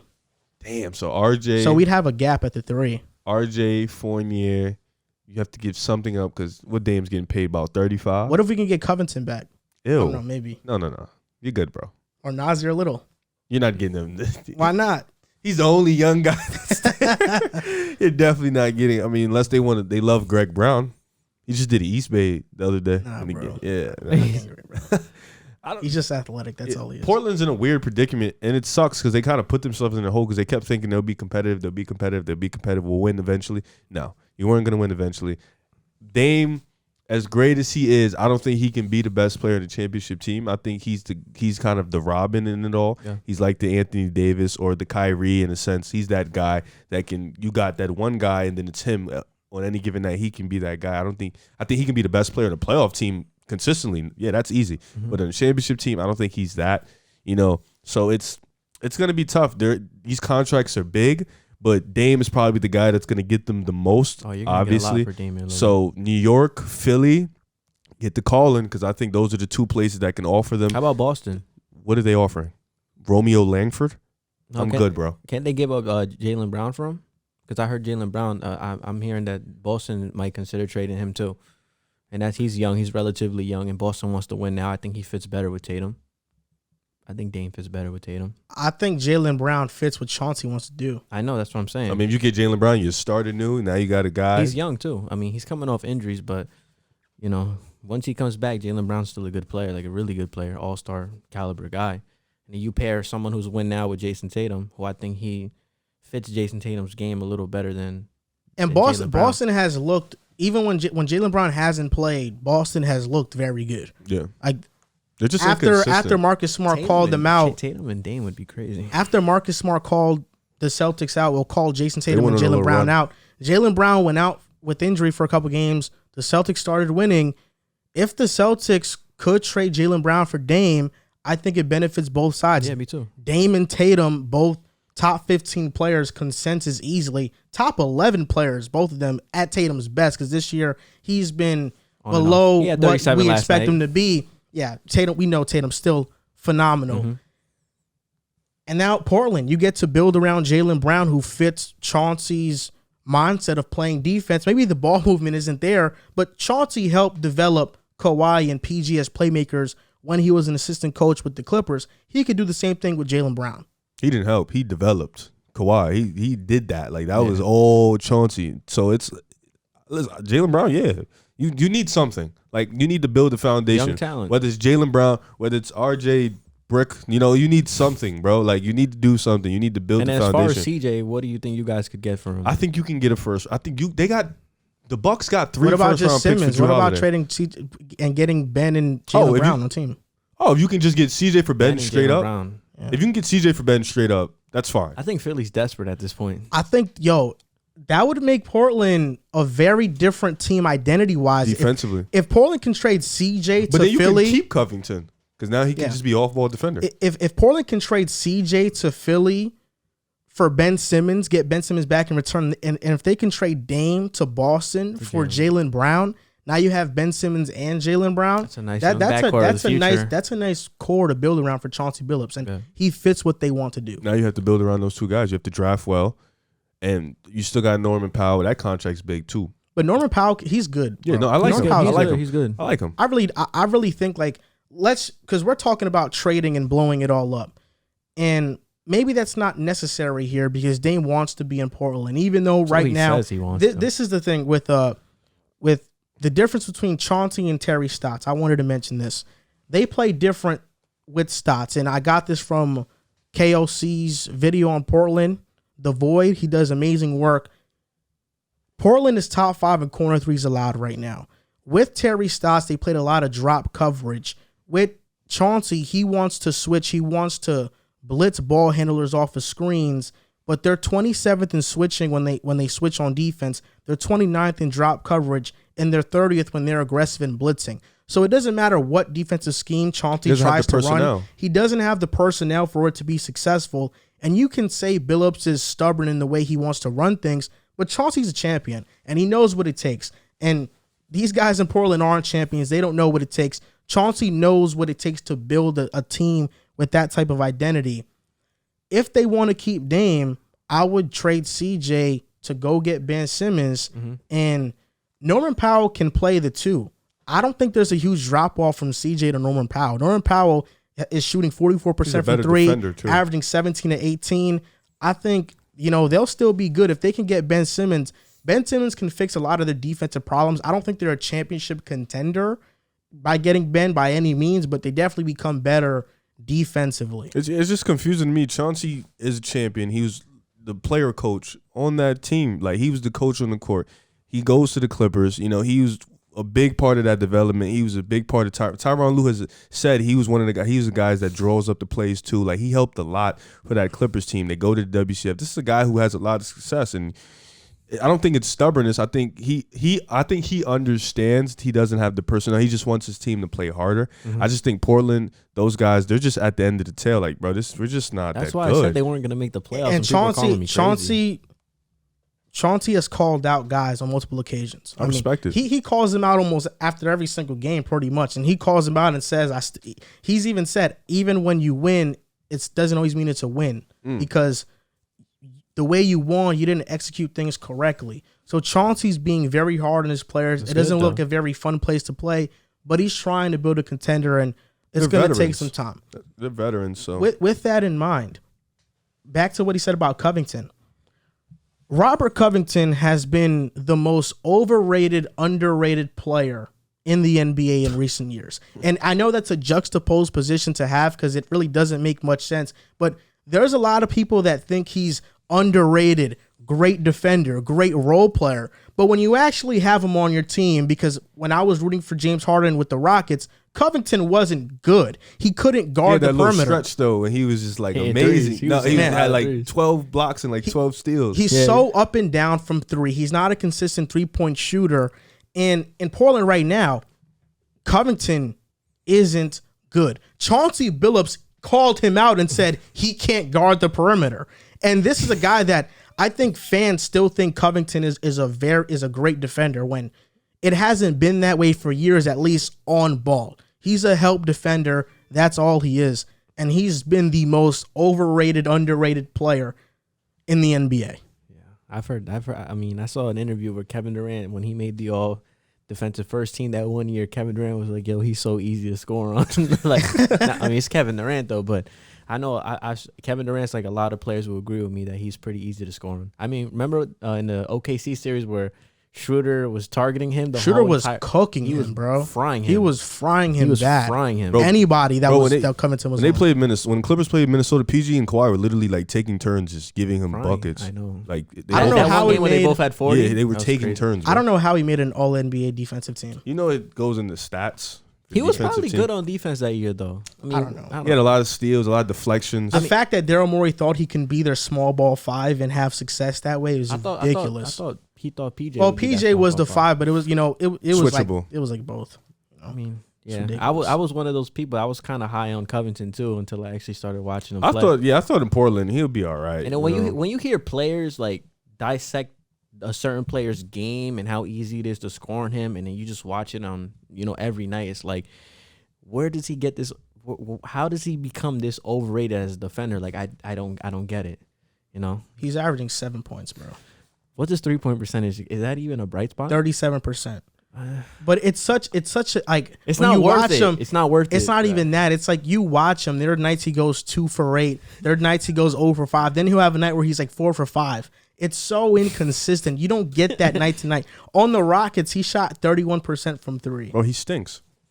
He gets paid like $13 million, right? He get 12 mil.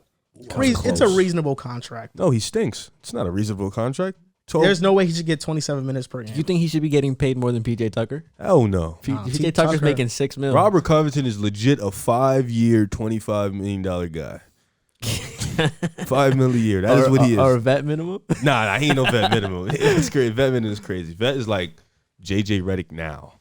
Like, he's a vet minimum type of guy. So yesterday, I actually stood up very late. I stood up until like 3 in the morning because I was on 2K just playing around with Portland's roster, and I rebuilt the entire roster. I still have Dame. So listen to what I did with the roster. So I traded CJ McCollum to Boston for Marcus Smart and Al Horford. Okay. And so I got Marcus Smart starting at the 2. Al Horford is at the 5. And I got Larry Nance at the 4. And I traded Robert Covington. No, I traded Norman Powell. I'm trying to think of what I actually did. I traded CJ. Bro has no offense right now. I'm trying to think. I traded for Jeremy Grant. Oh, okay. But I forgot who I traded. I don't know if it's Nurkic or I don't know if it was CJ. I don't know if it was Well, Grant gets paid $20 million, so figure that out. Okay, this is what I did. So what was your final lineup?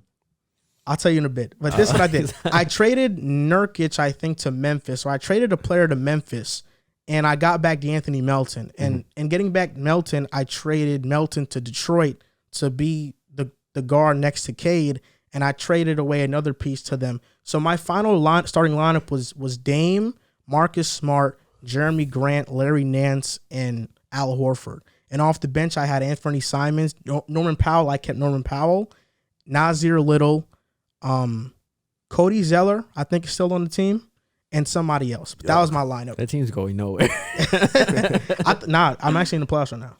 Oh, good. What's your record? What's your record? I actually finished with a very high seed. Nice. Which one? Yeah. You're not saying it. Top 4? Definitely top 4. Yeah. So probably 4. Yeah. Yeah. Definitely top 4. He Yeah. just 4. undermined you crazy. He said, yeah, definitely 4. Because he said high seed, he was like top 4, so it's 4. That's probably like the best case scenario for Portland. No. I really like that Jaylen Brown and Ben Simmons thing that I do too. I think I'm gonna mess with that in 2K. That's something that's possible too, in my opinion. I think it can happen. And then Dame and Tatum would be Tatum. Yeah. I still think they need one more piece though. But I don't know if Philly really wants CJ though, because I think CJ's a better Seth. They're fine with Seth. I think they are fine with Seth. And Tyrese Maxey's ascending. CJ's kind of regressed, right? I don't know if CJ's regressed. He's just always been the same player. Like 20, 22 but points he's getting per game, paid isolation buckets. as a max. Now I think that's the problem. He's getting paid You're as a bringing max. in another Tobias Harris. I'm gonna be honest with you. Should Brooklyn go after CJ? You're just bored. What are you saying that for? I'm just, it's like What, you gonna trade Kyrie? I just want to win. Gonna trade DeAndre Bembry. What is getting He's CJ? locking You up think Zach in if y'all get CJ, you put you over the top? Not put us over the top, but I think it's a player that could help in Kyrie's absence, like an isolation scorer. So just another okay. Like to take the scoring load off James Harden because That's another he's parked not car. Yeah, it is. Actually, no. Actually, you're right. Kyrie is way better than him on Like, defense too. You're dropping off crazy. I'm just trying to think of Brooklyn's scenarios. roster is just so flawed, bro. Yeah. I'm just trying to It's think. just so flawed. At that point, just go get a big. Yeah. Man, it sucks so much that Brooklyn had to trade Jared Allen. I wanted him. Yo, Jared Allen with this roster with Harden and KD, man, that would be Harden would have been lobbing him all Scary day. I'm gonna be hours. honest with you. Wait, but no. Your tweets, man, I remember what you said. You said that losing Jared Allen wasn't going to be that bad if you literally said that. I don't think Jared Allen would play like this in Brooklyn. He's with Harden. Harden with Capello is Jared averaging Allen- 17 12. Yeah. I'm thinking. Before Harden, I'm thinking with KD and Kyrie. Because No, but I don't think Allen I was gotta that look big at of a loss. I gotta look. Yeah, that's what you said. It wasn't if you have Kyrie, but now Yeah. without Kyrie, it's like you're losing your. But I think Allen had to go in the Harden trade. Like he had. Actually, to no. I part of heard that. there was a scenario where he actually could have stayed, but I forgot. Yeah, read. he could have coulda stayed. They fumbled the bag. Sean Marks. Yeah, because they really Nets just would have traded paid him. Yes, Well, sucks. definitely. Is he better than Mitch? Yeah, Mitch who? Mitchell Robinson? He's butt. Yo, we used to have that debate about Yeah. who was better. Nah, Allen better right now. Mitch just fouls too much. And he's like sometimes he's an idiot. Let me look at the Knicks. See if you guys are winning. I hope so. I put money on you guys. I saw you guys coming back. It's 1K ticket too. Oh my God. what's the score? Let me see. You guys lost by 30. 104 to 76. Dude, you guys cut the lead to 3. Holy and then I don't know moly. what Let happened. me see the box score on that. Dude, I don't know what happened. It's a good thing it's a free bet. I get my money back. Jokic had 32, 11, and 5. He's not giving up, bro. He's a beast. Zeke Naji had 19, bro. You guys suck. Fournier had 13, shot 5 for 11. Randall had 15, shot 5 for 14. Aaron Gordon was probably locking him. RJ had 13, shot 5 for 13, 1 for 7 from 3. RJ's gonna be an all-star. Quickly had 3. Noel had bong. 5. Rose had 4. Toppin had 5. Yeah, everybody played pretty much. Bing bong. It's just one of those nights, where the. It's been one of those. One of nights a those lot. days, afternoon. One of those Because I remember the afternoons. Bulls had one of those nights the other day against Indiana or. Y'all lost to some other- Houston. Yeah, did lose to you just Houston. couldn't hit. We beat it y'all. happens though. You got to stop. Like you got to stop. What do you mean? You lost to Houston. No, we did. You know Blunder. what, man? Well, good thing we're going to talk about the Knicks later on. But before that, you said that you placed a bet on New York. It was a opt-in free bet on DraftKings, Okay. and I picked New York. I took the money line. I took the Clippers money line, and then You I lost. took Golden State money line, and then I picked Golden State to win by 10 against the Spurs. Well, that's good because on DraftKings right now, they have a great promotion going on. And right now, we're in the middle of the NFL season. The NBA season is underway right now. But if you just bet $1 with DraftKings on any team to score, you can win $100 in free bets. This is for football.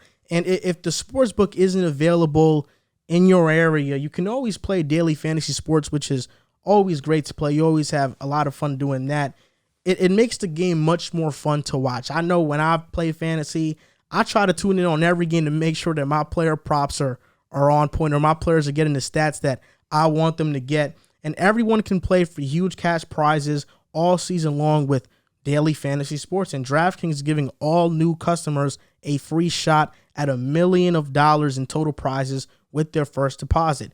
Download the DraftKings Sportsbook app now. Use promo code TBPN. Bet $1 on any team to score and win $100 in free bets. If they score, you score with promo code TBPN this week at DraftKings Sportsbook, an official sports betting partner of the NFL. So shout out to DraftKings. Riv is about to lose a bet on DraftKings. Because you free bet. Free bet? Yeah, Okay. it's free. That's why I went Wow. a little crazy Yeah, on right. it. Smart, Free you bet. did Right. free bet on the Knicks. Nah, you Free. go. With the free bets, you got to go a little wild. You always can get lucky at any point. So it was to make a K.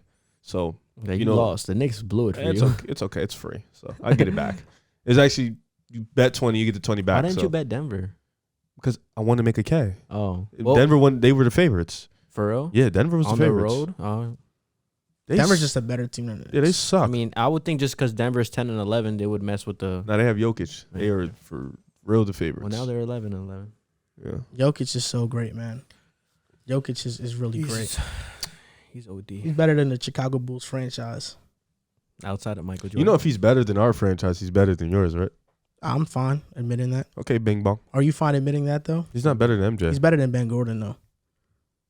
What does that have to do with it? Is he better than Scotty? Yeah, he is. He's better than Scotty. 6.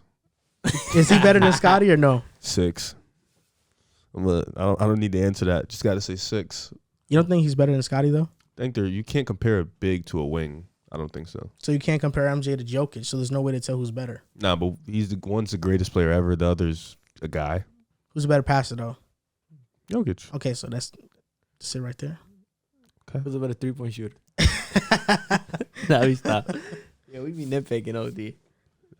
Jokic's cool, though. You know, it's funny that whenever sports fans, like when we do this too, like whenever we debate players and it's such a short discrepancy, we always do like, okay, who's a better this, who's a better that, who's a better that. And it's like players like, it's like comparing Jeremy Grant to Tobias Harris. And it's like there's the gap between who's better Who is better? so small. Who's like better? Probably Grant. it's by not a even slim. worth debating, but we can debate it for hours. Yeah, Grant. You think Grant's better than Tobias? I think so. Why? Why? Because his defensive ability? Yeah, No. he's so much better on defense. He's OD on defense. Like his offense, he's like a two-way. You think Jeremy Grant's also has gotten overrated? I think last year people looked at it and thought he can do that on a playoff team. I think that was a little strange. I think his role, like his ability on a playoff team, we've seen it. It's really good. Don't get me wrong. It's like really good. Like he was really on Denver good that role player. one year. You know, OKC. He's a really good role player. Yeah, I think OKC. last year was a little bit like, all right, they sucked. A fluke? Not a fluke, but they sucked. Inflated stats. Yeah, they suck. Yeah. And even this year, like he's not doing as good as he was last year, but they suck. So it's like, but he's still a really good defender. So I like Grant. Would you trade Patrick Williams for him? Hell no. For real? What? No. How old's Grant? 21. 20. No, I mean, you said Grant? Yeah, Sorry. 27. 27. Oh. Pat's 20. How about if Grant was 24? No. For real? Yeah, no. Why not? Nigga, I'm sorry.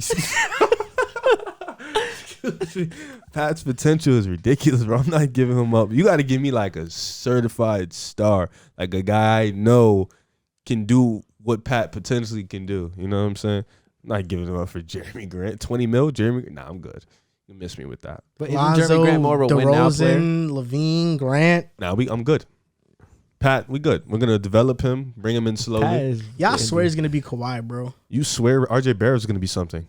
No. Yes, You're you off did. that train. You did, but you're off. Yeah, that's your problem. Yeah. I already exited, bro. Yeah, you can't hold, Pat's in year 2, and he got hurt. I get it, but you can't hold me accountable for that RJ stuff. No, but you were talking big because- spicy though. at one but I point. can because you're gonna flip flop in like 3-4 weeks if he starts playing good. I just think he's gonna be average, bro. Oh, Harrison Barnes? I'm glad you believe that Similar careers, man. because I you really walked do into think this so. season 3rd seed RJ Barrett year. You was talking crazy. We're gonna talk about the Knicks later on. He on was this hyped show. when he locked up Bradley Beal in that preseason game. He was like, Barrett, baby, he's gonna do it this year. I'm Yep. like, Okay. I thought the Knicks was gonna be better. My morale is down for my team, bro. I am not. I am not so. It's gonna go bad. You guys could possibly miss the playoffs. Let Possibly Yes. maybe get Banchero. Boncaro. Thank you. That's how you say it. I mean, I guess Wait, probably like Holmgren. Italians probably pronounce it Boncero, and probably Americans pronounce it Boncaro. So, cause I've heard the announcer pronounce it Boncaro. That's Who why be I losing pronounce it 7 Boncaro. pounds a game? Yeah, that's crazy. How do you Waterweight, lose? right? How do you lose 7 pounds? Like it's like water weight. I think that's actually like normal. You think so? How's I've it never normal? heard that ever. He's been doing it since like high school. No, it just happened. No, it just Oh, it happened. just in happened. college, I yeah. thought I thought he's been doing this in like high school. It Nah, happened something against Gonzaga in his first game. He's been That's cramping. crazy. Yeah, it's actually something new. So it hasn't happened. That's kind of since high interesting. school. I don't know if that will hurt his stock a little bit. I'm not sure. It's not gonna hurt his stock. I'm not even gonna lie to you. It didn't hurt Greg Oden's stock.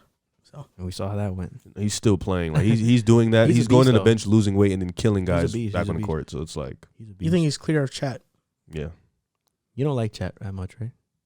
Just because I don't like somebody. No, doesn't I'm mean- not saying you don't. I'm saying you But don't you like always him. do that. You ask if I don't like him, then that clears for your next question. You don't think he's that good, right? Because you think because I don't like him, I don't think Do he's you that think good. he's that good? No, I think he's that good, but that's what Okay, you okay, do. okay. Like, you see what I'm saying? Like, you asking to be like, yo, so you don't think he's that good? Nah, I don't like him as a player, but I think he's good. What don't you like about him? I don't like his frame. I just don't like the way he plays. I hate the way he probably plays. don't like the way he looks. No, he's No, not. I don't really like go into what he looks like. Nah, Joel's done that before. I have. Yeah. Like Really? he's like, yo, he was like, does Sam Darnold look like a franchise quarterback? Like, really look at him. I mean, Jokic doesn't look like a franchise At player. all. Like, he I don't doesn't look know. like a hooper. I don't Yeah. know. He does. He definitely You does. think he looks like a hooper, Jokic? you think if you've seen him in broad daylight, you think, yo, this dude could hoop the way he moves. No way. He's 7 way. foot. Yes. No way. So you I think wouldn't. just because you're 7 foot, you look like a hooper? He just looks fly. He looks bro. doofy. Like, he He looks does. like he looks doofy. builds things. Have you ever noticed that great players have cool names? You think Kevin Durant is a cool name? I think that's a cool name. Okay. That is a pretty Kobe dope Bryant's a cool name. That's a fire name. James Harden LeBron is a James LeBron is James fire. is a cool name. Steph Curry, that's a cool name, bro. Wardell. That's not his name though. It's Wardell. His name is Wardell. Yeah, but he changed it to Steph. He had bro. to. Steph, Either yeah. way, Wardell's he had terrible. to. Wardell is pretty bad. Nah, it's Steph. Seth is a cool You know name what's too. I Steph mean, Curry Devin is dope. Booker's a cool name. Devin Booker is That a cool sounds like a name. bucket when you look at it on a piece of paper. Chris Devin Paul is Booker. mad mid. I'm not even gonna lie to you. He You know has what two else? first names. Yeah, You know what else? Paul George is How- mid too. Did you like Paul Pierce?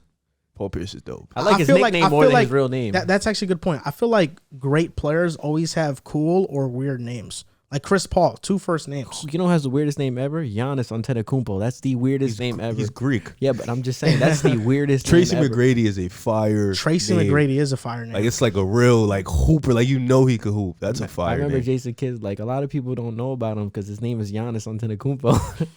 Get it? I'm trying to think about top players in the league right now. How about Chris Middleton? That name sucks. And he spells it with a K. That name is so bad. That name is so he bad. spells it with a K. I hate that name. DeMar DeRozan. DeMar DeRozan. That's pretty. That's okay. That's okay. Zach LaVine is okay. Zach Tyler Herro. Zach LaVine Tyler Herro is a fire. very fire name. How about Jimmy Butler, Sounds really hood. How about Kyrie Irving? Kyrie Irving is a fire name. Very, Kyrie Irving. very different fire name. I like that name too. Trying to think of other. Top 10 players in the NBA. Joel Embiid. You know what name is fire? Jason Tatum. Yeah. Jason Tatum is a fire name too. Yeah, Jason Tatum. That's a tough. Donovan Mitchell. That's tough. I think it is tough though. Did you think at one point Kemba Walker is tough? Yes. Yeah, That's that's tough, definitely a great Yes. name. Kemba, Kemba? just the first Kemba name. Walker. That's fire. That is a great name. Trying to think of something else. Football. Aaron Rodgers. That's a nice name. Zach Wilson. Zach's fire. Yeah. Jamar Chase is tough. Yeah, Jamar Chase is good. yo. Jamar Randy Chase- Moss was tough. Yes. Randy Moss. Terrell exactly. Owens was fire. Bro, Jerry Rice. Larry Fitzgerald sucked. Like that name. Jerry just- Rice, bro. That just sounds How about cool. how about Darrell Revis? That's okay. Marvin Harris is a tough name too. Bro, like Michael Revis. Jordan. Michael Vick. Michael Jordan, bro. That's mad cool. Michael and Jordan. Yeah. Tim Duncan was so whack. I'm sorry. It was so him. I'm just Like, so just sorry. Tim. Yeah, it's Like, just Tim under the Duncan was radar. the Tim wackest Duncan. superstar name ever. Manu Ginobili's a pretty tough name Yeah, too. but Tim I ain't Duncan going was front. whack. Tony Manu- Parker. Yeah. TP. Yeah. That's a pretty tough nickname too. TP.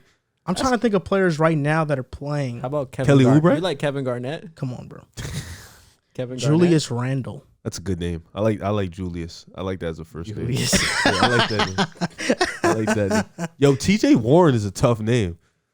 Like instant bucket. You think TJ Warren like Bro, You know what? Gerald bucket. Green. You know what name was fire? Karis LeVert is pretty tough. You know I what ain't name? gonna front. D'Angelo Russell's tough. Fire. Bro, Nah, not Karis LeVert, yo, nah, not man. even I like great that players, just players that are professionals. So you can't lie and say Cameron Reddish isn't a fire name. that is a fire. Cameron Reddish?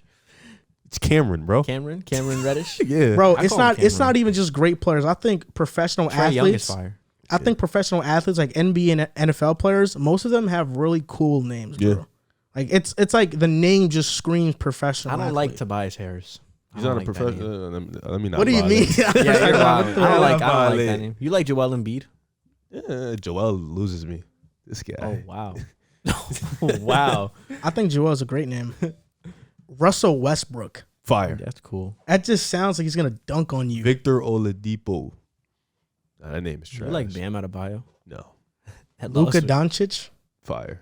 Overseas fire. Bro, Like, Paul George is a fire name. PG-13. George Paul. 2 first names. George Paul, That's Skip Bayless, right? Yeah, He's George Paul. Trey Young, Trae Young, I yeah. said that. Yeah, Trey. John Morant, John Morant's cool. Brad John Beal, Moran is crazy. Zion Williamson. John Wall. John Wall. That's a great name. John Wall is a fire name. I remember when he came to the league and he used to Dougie. You know what name Dude, was John Wall. You know what name was supposed to be fire? Who? I mean, it was a fire, but he was never good in the NBA. Was CJ Fair? CJ Fair was always Lefty a tough name. Syracuse. Tyler Ennis is a good name too. You know who's supposed to be nice in the league? How had all the buzz? He went to Seton Hall. Isaiah Whitehead. He played for my team Yeah, that name is so. Yo, he's so nice, bro. in college. Yeah, He was different. Yeah, He I know. put them back on the map. Why was he a second round pick? He couldn't do nothing else but score. Bro played no D. Julio Jones, That's Oh my tough. god. That's tough. Calvin Johnson, Aaron Donald.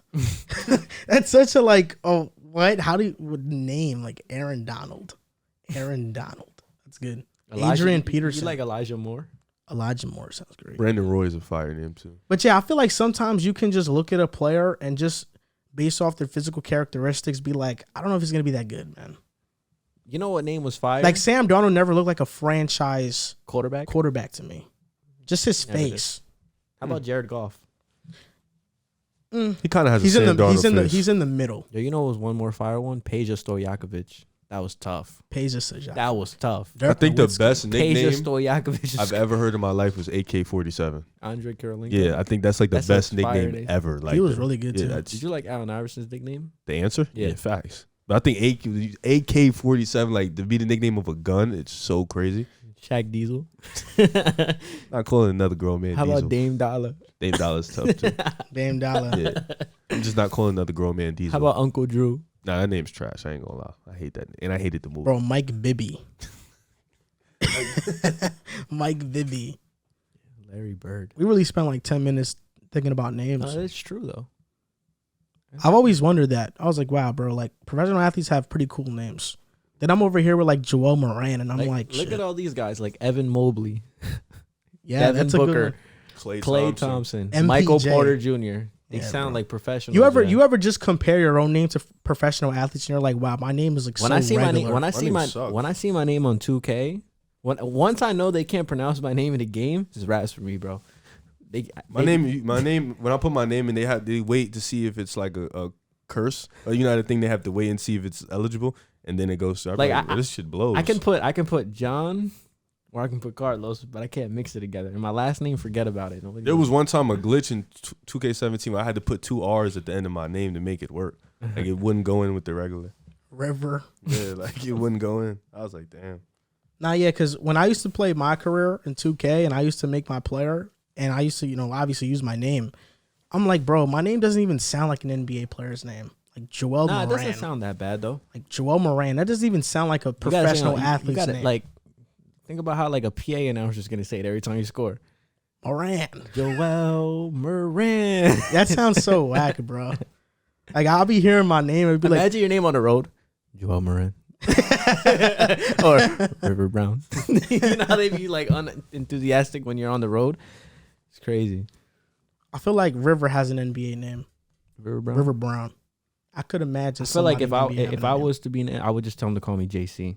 I think that's better. I think JC. Andrew, like Andrew Like Jordan Velez. Clarkson, they I call think Andrew's name is like a soccer player's Or name. baseball. just about to Or say baseball that. player. Baseball player. Yeah.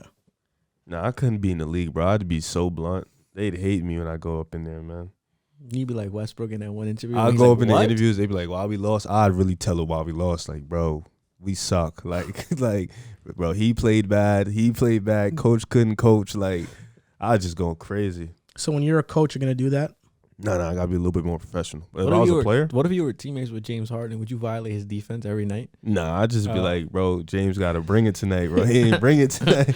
Like, So you're telling me that if you're in the league Mhm. and you're teammates with James Harden and he's averaging 25 and you're averaging like 5, you're gonna call oh, him I'm not out. speaking. I'm thinking as if I'm averaging like 20. He's averaging 25. Like I'm gonna Kev- for sure speak. Like Kevin McHale one time when they were talking about James Harden, he's like, James Harden's a phenomenal player, but if James Harden tells you to go play some defense, you're gonna listen to him. And I was just dying because Nah, dead ass though. he's like, are you gonna listen to Yeah, him? like what? Like what you mean? Like, nah, you crazy. Kevin McHale was spot on his analysis though. on James He Harden. said that James Harden isn't a leader or vocal. He's not.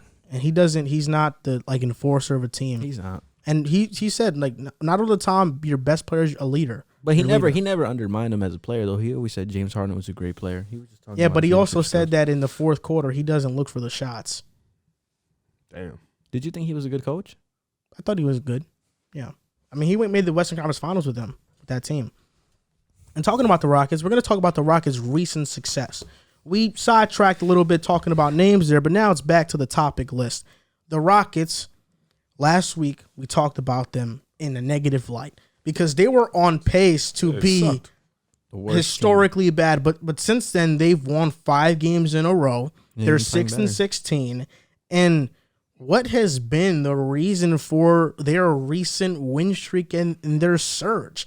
I know you have an ongoing beef with the Rockets fan, with Ash. yeah, he's a day one supporter. So, and you said you don't talk good about the Rockets. Hey, shout out to him. That's my boy. We go back and forth. He's funny as hell. No, they suck. Don't get me wrong. That's why we talk. They suck. And their recent success has just been literally like, it's so simple. They just been playing better. KPJ has been playing better. He's looked a little bit like a point guard in this stretch. Christian Wood has looked better. You know, they just, as a team, they looked better. Steven Silas has, you know, put a little bit better knowledge into his rotations, and they've just looked better as a team. They stole one against us. You know what I'm saying? They got one against us and whatnot, but they just looked good as a team. You know, their offense has been clicking. Their defense has looked better. Granted, this 5 game, they shouldn't be winning. They shouldn't want to win. You know, tank for the season is still a success, but coach's job was on the line. which is hilarious that a coach whose team sucks, his job is on the line. It's really funny to me, but I think they've looked good. They've looked the part. And I even told him when he put up this picture of like this 6-game stretch, I was like 2-3. Like, dude, y'all can literally go 2-3. He was like, bro, we're lucky to get 1 win. I was like, all right. And then they knocked off 5 straight. That's so crazy. you know what I'm saying? Anything can happen. They played OKC twice. I was like, you definitely can get 2 wins against OKC. Like, you can get 2 wins, and they end up beating us and getting another one. I think they beat somebody else that was good. I forgot. You were dumb tight when you I was lost to them. dumb mad when we lost. I was like, bro, what the hell? They beat Charlotte. There it was. They beat Charlotte and they beat us. So I was like, look at you, 2-3. So like, you know what I'm saying? But I think they've just been playing better as a team. They've looked more connected. They look like the chemistry is there. And I think, you know, guys like Kenyon Martin Jr., Jason Tate, KPJ. Yo, he's been playing good. You laugh. You know, it's funny to He's say good, that. though. Jalen Green. He's coming from the NBL. Jalen Green was hurt, but Jalen Green, you know, Alfred Sengun, shout out to him. He's been playing really good. Alperen. Thank you. Alperen. You were so low on these overseas players just for them to You know what's be hilarious? balling. And I love when he says that. He says I'm low because I don't think they can be as good as what he thinks. Well, what do you think Sengun can does. be? Sengun is going to be a starting center sooner rather than later. Do you think he can? I mean, I see Rockets fans saying they see Jokic in him. Wait, bro. You've seen that though, Wait, right? bro. There are a lot of similarities. He Bro. passes really well though. I thought he could be a starter. He said he can be a starting center for this league. I'm low on him. You don't think he can be an all-star? You don't think he can be an all-star? I think he can. Oh, I should say that, but that like I think in 3 years we're going to see him averaging like 18, 10, and 4 or 5. It's not bad. It's good. I don't know if that's enough. Depending on how stacked the center that's what I was position about at to the say, time, he can be an all-star. it depends on how Houston is playing. Yeah, or who they got. But you mentioned they've just been playing better. I somewhat agree. I think the main thing has been that they're going small. I think that's really what it's been. You mentioned the lineup changes, but you didn't really start off with that. So, but I feel like that's like the main reason they've been playing great. Christian Wood is playing center now, and they've been winning every single game. I know that one of these games, I think one game against OKC, he only played 9 minutes. So, you know, I don't know if you really count that game, but their best lineup plus minus wise is KPJ, Eric Gordon, Garrison, Mathews, Jason Tate, and Wood. And their second one is KPJ, Jalen Green, Eric Gordon, Jason Tate, and Christian Wood. Christian Wood has been great. And in 4 of the last 5 games that, you know, he's played an extended amount of minutes. He's averaging 23 points per game, 15 rebounds, which is up from his averages this season. Garnett numbers. And Garrison Mathews has been phenomenal, man. He stole it from me, Yo, man. He's Garrison- been OD. If you want, you could talk about him. The sharpshooter? I'll just say this. Yeah, he's been really good. Last year I tweeted. I do remember that you said Garrison Mathews. I is gonna be said a household Garrison name Mathews is going to be a household name in a couple of years. Oh. And not as like a remember star player, Says what? but he's going to be role player. Duncan Robinson. He actually kind of has more upside than Duncan if you look at it. He really does. He's Oh he's my more athletic God. Yo, bro. than him. But I mean, What's so funny? you don't it's- think he's that like he I thinks don't. I just think it's hard to say he can be Duncan Robinson when he's doing this on a 5-16 or whatever the In record. 4 is. starts this year, he's averaging 17.3 No, points. no, per game. yeah, I hear He's you. shooting No, no, 46% no, from look, three. I hear you, He's but balling, it's he's no, I balling. hear In I hear 9.3 you. attempts. No, I hear you. He's I- shooting It's the not hell out of last year in Washington. He was a great shooter as well. no, he's a great no, shooter. listen, I hear you. I hear you. It's just you know what I'm saying. I don't Why know. can't he be Duncan Robinson? Because Duncan Robinson is doing that on a consistent Duncan Robinson, you were playoff just, team. And making fun, you were Garrison just making Mathews- fun of him for having 0 the other night. He had 0. Who is it going to make fun of him? Yeah, but I'm saying. And so, Garrison I Mathews could is make fun doing of this. Garrison Mathews for not Garrison- playing that much. And Garrison Matthews Garrison, is better than Garrison Matthews Nah, stop. is currently on a 5-game win streak. Oh, So I God. respect this man. Miami's like top 5 in the East, bro. And when he number started, they've been really Oh, good. so you think they'll make the playoffs? No, Come on, Okay. man. but Garrison, you're telling me Garrison Matthews, if he's not on Miami, he wouldn't get minutes. He would get minutes, bro. Of course he would. You don't know that. What? If Max Strus can get minutes, Garrison Matthews can get minutes. Can't say that. Gabe Vincent starts, bro. Nah, but Sometimes. he's been playing really well, They're- though. I like Gabe Vincent. In the too, last but- 2 weeks, he's real. averaging Let's- 16 I'm a gonna be game. honest. I'm gonna be honest with you. One of those guys is not gonna be in a rotation when Victor Oladipo comes back. I'm gonna just be honest. One of those guys are not Wait, gonna who be are we in a talking rotation. about? Gabe Either Vincent? Vincent or Strus. So you said that, and I get it, but like one of them are gonna be out the rotation. Strus is. You want to So- know what else? Garrison Matthews is second in the league in charge taken since joining the Rockets. No, that's true. That's actually I saw that. probably is. Yeah, that's a good. It's from this Houston Rockets just doesn't account. Nah, it's just like, bro, he's doing it, and On a I get. 5-game stretch. Yeah, it's like a 5 Yeah, game this stretch. is no. The Chargers isn't a 5-game stretch. No, I'm though. talking about the points right now. Yeah, but he's shooting above 40% from 3 this year. Like he's been great, and last year he was great from 3 as Yeah, well. he's a good player. And he's a that's journeyman at best. that stat came from How many teams? ARXN, the Houston Rockets fan account. He has a lot of great content. But and also Şengün, 8 points, 5 rebounds, 3 assists in 18 minutes. Like these per 36, he's averaging 16, 10, and 6. These are really good numbers. He has the highest PER on the Rockets of eligible players. He's been huge, and Armani Brooks as well. This That's another guy, guy who- He's a sniper. wait, so Armani Brooks is a sniper, but Garrison Matthews Garrison- isn't. No, I never said he was. I never said Garrison. Okay. Matthews Garrison was Matthews is a sniper. better shooter than Armani. The way you said it, it sounded like you're KPJ higher on no, Armani no, than Garrison. The teammates have said Armani Brooks is the best shooter in the team. What are you talking about? better than Garrison Matthews. Yes, bro. the Garrison teammates have Matthews come the out. last 5 The games. shooting teammates have come out 52%. and Nah, said Armani Brooks' name is no, Sniper Brooks. He's Sniper for Brooks. shooting They've 42% come out of and the said three. he's No, the he's a good best shooter. shooter He's a on great the team. shooter. He's a great shooter. Yeah. Rockets have talent, man. But you go, JC. I know you wanted to talk about these I players. mean, I was gonna highlight what you said. I mean, I think the reason that they've been better is their shooting. Eric Gordon and Christian Wood were their best shooters, but now that you have Garrison Matthews and Armani Brooks, I mean, last 5 games, Garrison Matthews shooting 52% of the 3 on 8 attempts a game, and Armani Brooks is shooting 42% on 8 attempts a game. So, I mean, the addition of their floor spacing has helped. Obviously, a lineup with Şengün and Woods is actually on paper their best lineup statistically. And I think another thing that they were lacking was a playmaker. And you know, he's heard the noise. Kevin Porter Jr. has heard the noise about his lack of playmaking. And in that little stretch, he's averaging 8.7 assists per game, basically 9 assists per game. So he's been passing the rock really well, giving them a reliable playmaker. I don't really think too much of it because they're a young team and they're still like 6-16. They don't have a shot at the they don't have a shot at the playoffs. But I mean, you just look at the talent, like the young talent that's on the court right now. They're playing hard. They don't want their coach to get fired. I mean, a lot of people in this 5-game stretch have stepped up. Do I think like they can maintain this? And like Garrison Matthews is not going to shoot 52% on 8 attempts from 3 a game. So obviously people are going to come back down to earth. No, he's shooting 46%. No, but I'm talking about the 5-game stretch. But no, 52% from the field.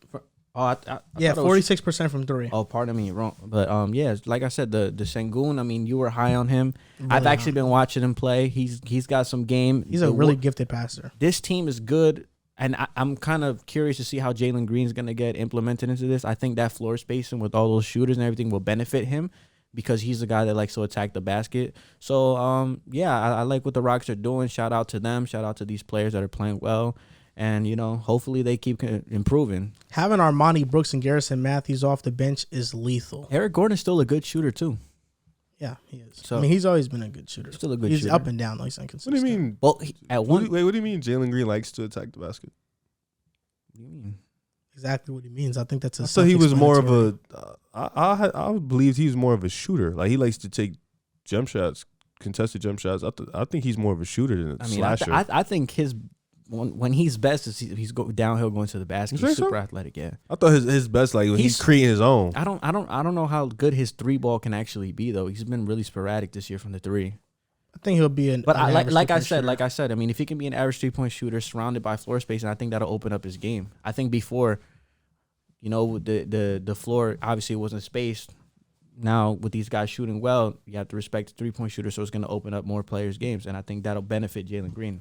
So I'm kind of stuck on the fact that you made it sound like it was an insult to compare Garrison, Mathews to Duncan Robinson. No, it was just funny. Because I'm like, Sean Tate's been really good during the stretch too. So I looked up your journey, man. I looked up your guy. Garrison Mathews. How old is he? Yeah, that's my guy. 25. Okay. So last year he did play for Washington. 64 games, started 24, averaged 5 points. Played 16 minutes. Look at the percentages though. He 40, 38. He gives me 88. Joe Harris vibes. Yuck. No, I'm serious. Like yuck. Joe Harris was a second round pick, didn't get much burn. Came on the team, developed, and now he's a household 3-point shooter. I think the same can happen to Garrison Mathews, and they were both relatively the same age.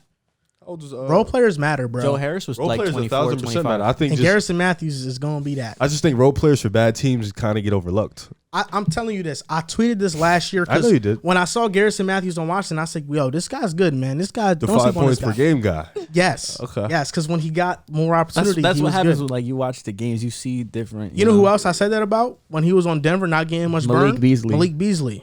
I mean, you said he could be an all-star. A lot of people said that, bro. Nah. You saw it. Malik Beasley was clear. You saw the talent. Beasley was good, though. Yeah, you saw the talent. You see it with Garrison Matthews. You don't see it with Garrison Matthews? How don't you see it? In terms of like compared to like Beasley? Not compared to Beasley. But how can you not see Garrison Matthews be like, okay, he can be one of the better 3-point shooters in the NBA? I think with him, honestly, it depends. How's his defense? He's okay. I mean, you said he's number 2 in charge of taking. He definitely. I think he's better defensively than Duncan. Oh, that's not hard. Okay, but that's not hard. This is my thing with that. You're saying that, yet Duncan is a starter and his defense is like one of the worst in the league. So it's like I get what you're saying, but like to compare him to Duncan, not saying like it's like a gap in player, but no, he's saying that's who he can be, bro. Yeah, but Duncan is a starter. Like whether you want to, we can criticize his defense all day. His defense is atrocious. He's an elite shooter. He's an elite shooter. He's a starter for a championship contender team in the East right now. Like he's that, bro. And you're talking about a guy who's putting up numbers on a bad. I'm talking about a guy who just got his opportunity that's showcasing his talent. It's the same thing with Joe Harris. Once he got his opportunity, we'll see. he started getting better. If you when Joe Harris was on Cleveland, nobody cared and about I told you that he was going to be one of the better 3-point shooters in the NBA, you would have been like, no, he will never get a big contract. And then I would have been like, you're just guessing. Okay. So you think he's just guessing with Garrison right now? Yes, this is an educated guess. I don't think there's no education behind this. I'm not gonna lie. Have you seen him play? How's it no education? Once. Well, I watched the Bulls in Houston game. How was he playing that game? It was all right.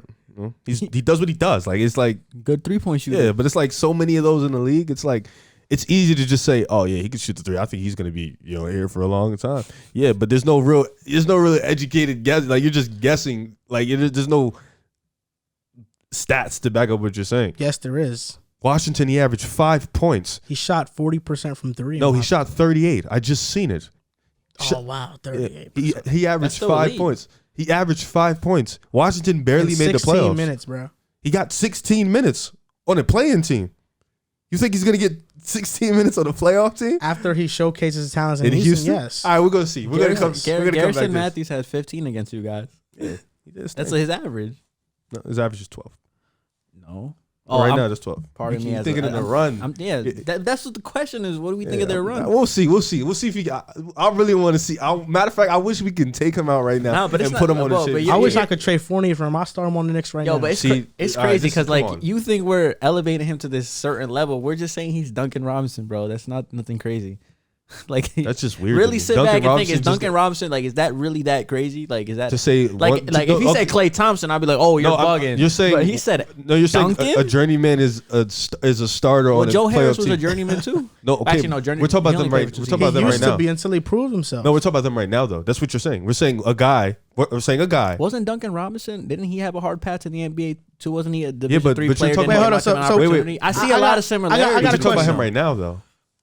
I got a question. All that's irrelevant. I feel like you're digging way too deep into this. That's like when we do our draft evaluations and we're like, okay, Jalen Green can be Bradley Beal, and you're like, oh, that's asinine. No. Because no. he This can't. is a difference. You see the potential. You're making an educated guess. You've seen him So play. you're seeing the potential of Jalen Green to be an all-star. We see the potential. But I can't see the potential of Garrison We're not saying Mathews being a role player. I could talk. A Can I three-point speak? Can I shooter. speak? Or y'all It's gonna three-point just can I specialist. speak? Go Or ahead, you go gonna ahead. just talk over me? Go ahead. Thank you. All right. What are we saying that's that wrong? Can I speak? You're Let still us talking know. over. You're Yeah, still just talking let over us me. know. Can I speak? Just Thank let you. us know, All right. please. Jalen Green and Bradley Beal are completely different, bro. it was like he's saying what you're saying is we think Jalen Green can be that because of his potential, because of his ability. You're telling me that Garrison Mathews can be the starter on a playoff team because he's doing this on one of the worst teams in the league. Not off anything. You just say, yeah, I think I'm just gonna guess. I think he can do it. I'm talking about you because you said this before he can do anything. You said this before the 12 points per game. Yeah. You said this when he averaged 5 on a playing team. That's what you said. You said, yeah, I've seen this guy put up 5 You points. gonna look at he can do this. You look at the averages and you're gonna be misconstrued in what you're saying. You're not gonna be educated on what you're saying. Because you just look at the averages when I'm watching the games, bro. I'm watching the film. I'm chopping it up. You watched Washington film? Yes, I watched them a lot last year. Okay, so I'm watching. I'm like, okay, Garrison Mathews, I think can be good because there was games where he had minutes, and I see the way his shooting stroke, his form. It looks very natural. There's a lot of rhythm there. I really do hope he gets on the playoff team. I want to see this Garrison Mathews guy. I don't know. I like Garrison. I just feel like he just reminds me of Joe Harris. You know, you get your opportunity, you make the most of it, you develop each and every year, and that's it. I mean, that's there's going to be a team that see. Look, if he finishes the year with Houston averaging 13, there's going to be a team that there's going to be a team out there that's like, okay, this guy's good. You told the me Bulls might sign him. No, he won't. You told me Joe Harris, Duncan Robinson, so he better be either a lead leader, 3-point percentage, or he better be a guy that's knocking down shots. What if he's a 40% 3-point shooter? How many points is he averaging? If he doesn't average 10, I don't want to hear 11, nothing. 10 to 11. Then we can talk about it. But if he doesn't do that, if he's still that guy, 20 minutes at the bench. Minutes first. You act like there aren't some players that start on playoff teams that aren't that good. I never said that. You're assuming. You make it sound like that. There's a player that on the Nets that's not that good. That's your whole analysis on Garrison, it's crazy to say Garrison can be Duncan. Is that Duncan starts for a playoff team? You're not even going about how their skill sets are similar. You're talking about the game, just the games. No, but the games are similar. No. Like if he said Klay Thompson, you have every right to spaz out. But I literally said. I said they probably do have similar games, but you're just saying that because they can shoot the ball. There's a lot of guys in the league that can just shoot the ball. Armani Brooks can shoot the ball. He's been on the bottom of the bench for a while. Like guys who he's can finally getting a shot though. He's good. But here's my thing. Shining. Yeah, look. These guys are getting shots on bottom dwellers. Duncan Robinson got his shot on a playoff team, bro. These guys aren't gonna get shots on contenders. You got to start somewhere. But Duncan did though. That's my point. Duncan did, bro. Like Duncan did. Bro, you're starting Javonte Green because Pat's injured. Yeah, but you guys are a playoff team. Is Javonte a starter? Javonte will. What do you mean? He's about to say Javonte will lock somebody up. Right? I was gonna say that, but I'm not like Javonte's only starting because of an Pat's injury. Garrison isn't even doing that. Like it's like, bro, like look what you're doing again. Like, no, what do you mean? I'm just saying, just because you're a starter on a playoff team doesn't mean. But he's only a starter. But is he a starter if the team's healthy? Garrison's not a starter if the team's healthy. Oh, really? Yeah, because Jalen Green. Oh, okay. Jalen Green's better than him. That's what I'm saying. You try to bring up Javonte Green, he's not a starter. Duncan's starting because of the fit. He's not starting because he's the best player at that position. Tyler Hill's better than him. No, way better. Victor Oladipo's better than him. 1,000%. But he's starting. So it's the fit for the reason why he's starting. So don't use he's starting. Oh no, you can't on a championship contender. Well, because he's starting, but you guys are gonna try to downplay why Duncan is starting. Like Duncan's an elite. I know why he's starting. That's actually incredible that guys are better than him. He's still starting at that position. That's actually great for him, honestly. It's incredible that this guy Garrison Mathews went undrafted and so now did Duncan Robinson. I get it, but it's an amazing story that Garrison Mathews finally finding his footing in the league, and he has a chance to prove guys like you wrong.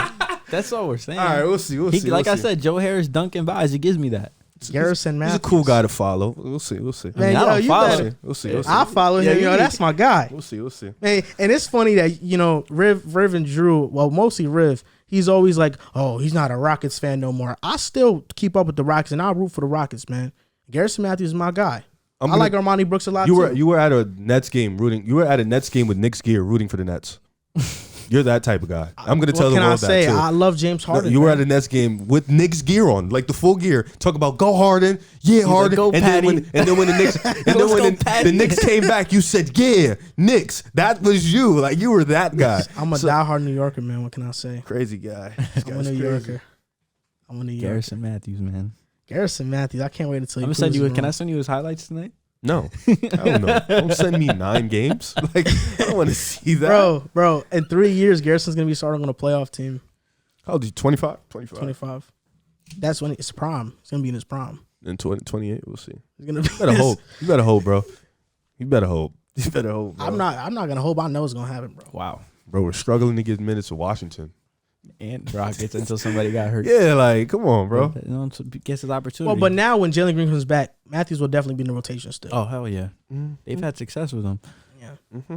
Who knows, man? Rockets potential playing team. You never know. with this new small ball lineup, it can happen.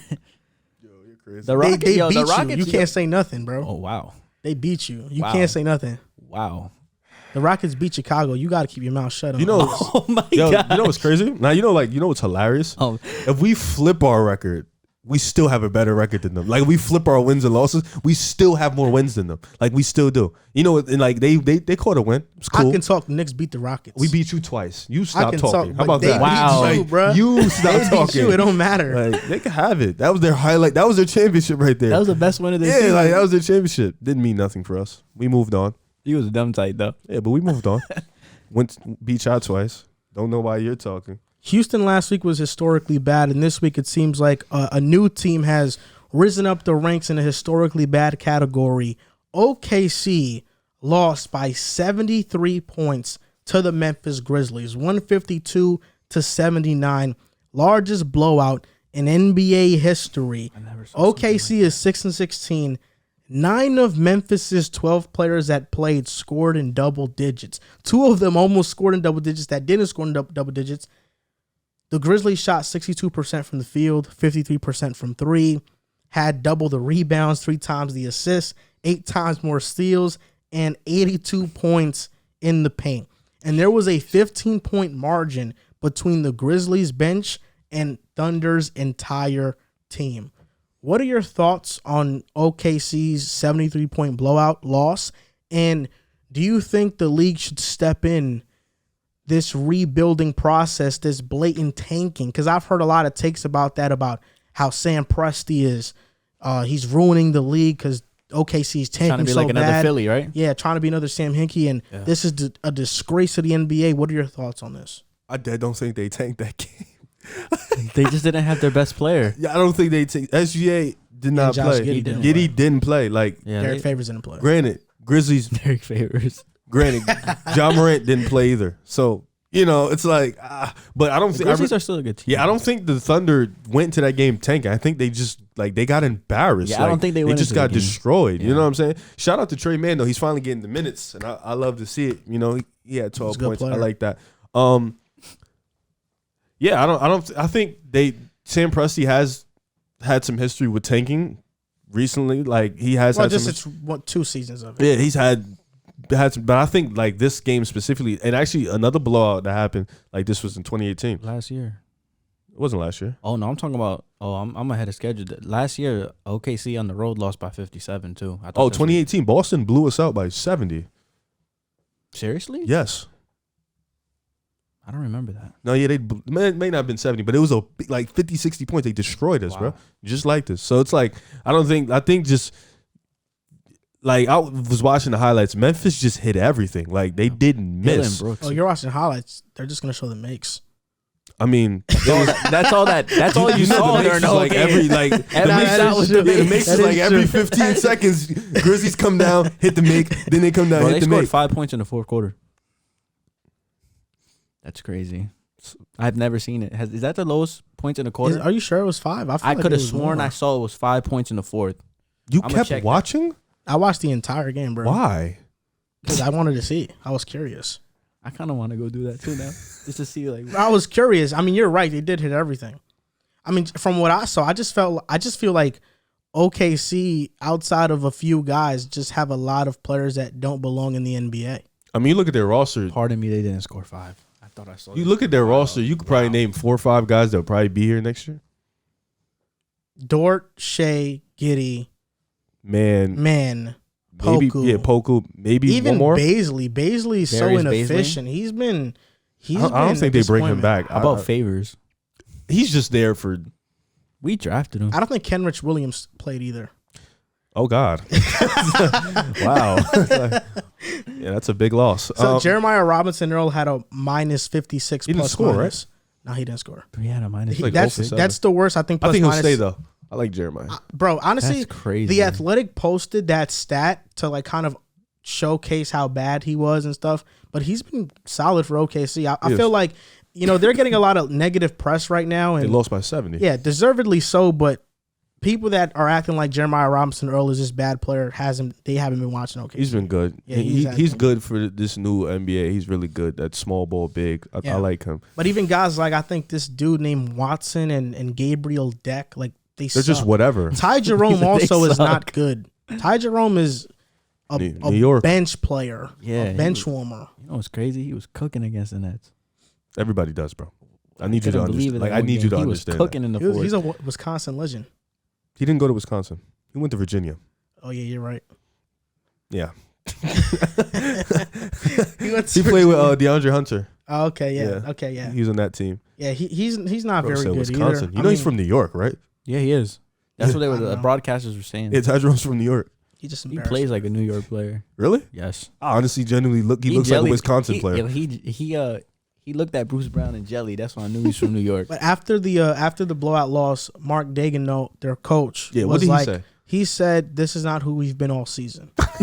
No, he's not lying. He's not lying. He's not lying. Before these games, they lost to the Bucks by 7, Celtics by 6, Jazz by 6, Yeah, Wizards they're by 2. competitive. So They're it's not like competitive. they're not, bro.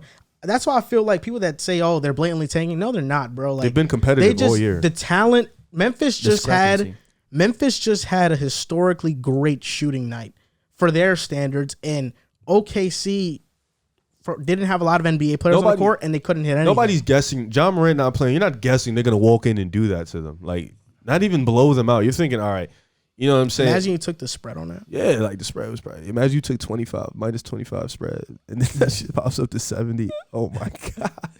Yeah, that's nuts. They've been when SGA and Giddey play, they've been very competitive. So, they're not tanking. They're actually really playing hard this year. But it's really hard to lose by 70, though, bro. Yeah, I don't know. Like, How do you even do that? They probably stopped playing after they were That reminds down me of a 40. story when I was there was this startup AAU team that was here in Hackensack it was getting started up.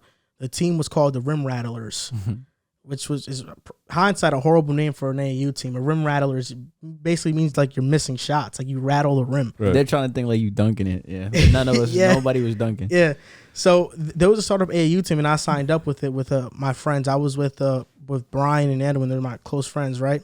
And we played. Also, Michael Ajay was there too. He was playing. He was the starting center, bro. So we went to our first AAU game at the Gym Rats gym, and I think we faced Gym Rats, that AAU team, or we faced somebody else. Mm-hmm. I was coming off the bench, so they were starting, bro.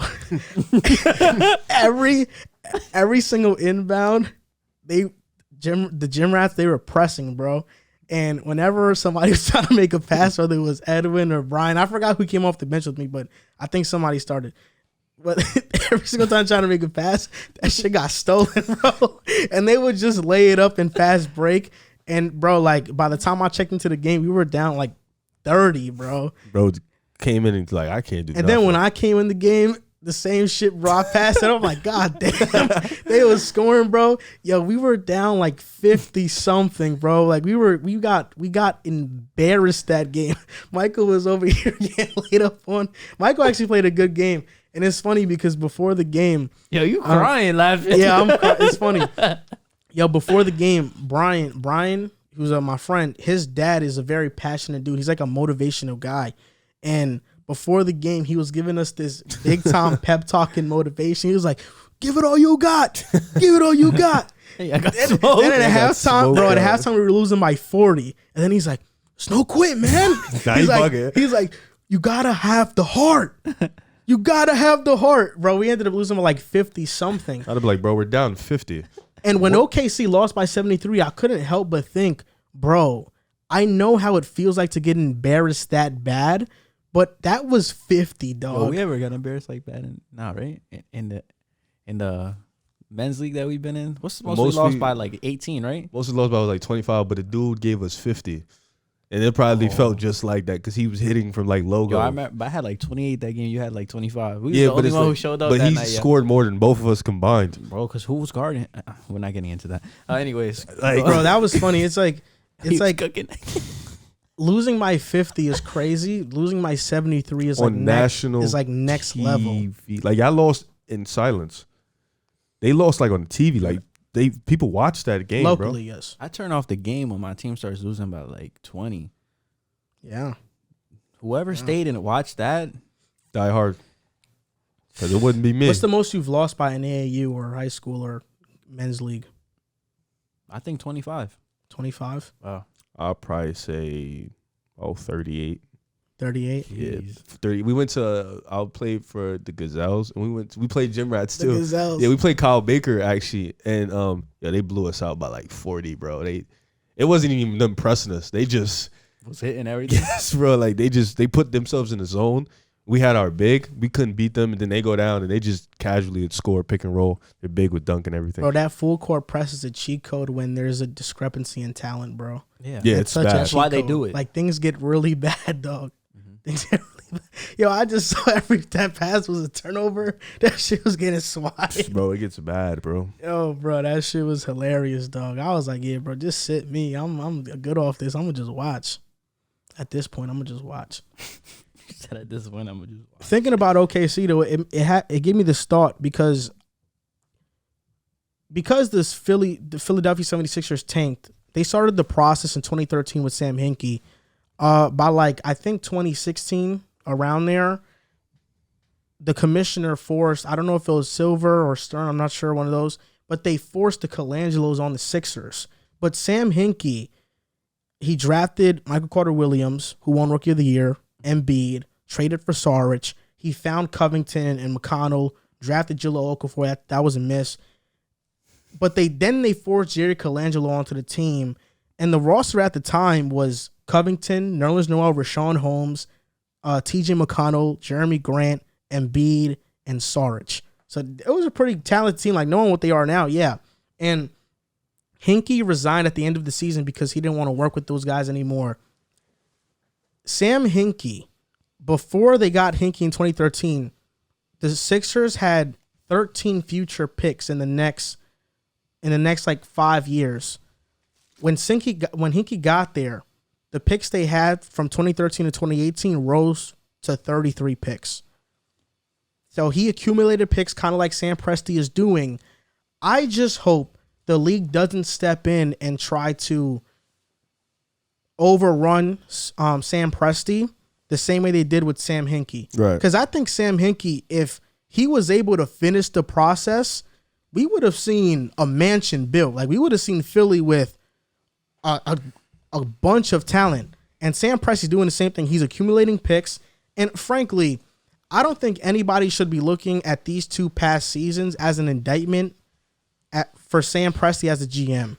Because this is a guy with OKC who has made the playoffs in 10 of the last 11 seasons, who drafted KD, Russ, Harden, Ibaka, Reggie Jackson, and Steven Adams. This isn't a guy who is an incompetent GM. He's proven a lot in this league. Sam Hinkie, different story. But I hope that the league doesn't try to overrun Sam Presti because of media pressure, because I think OKC is going to become really good with all the picks they've accumulated over the next coming years. Yeah. So next topic. Kemba Walker is out of the rotation for the New York Knicks. I just want to go first and be brief. What I'm saying.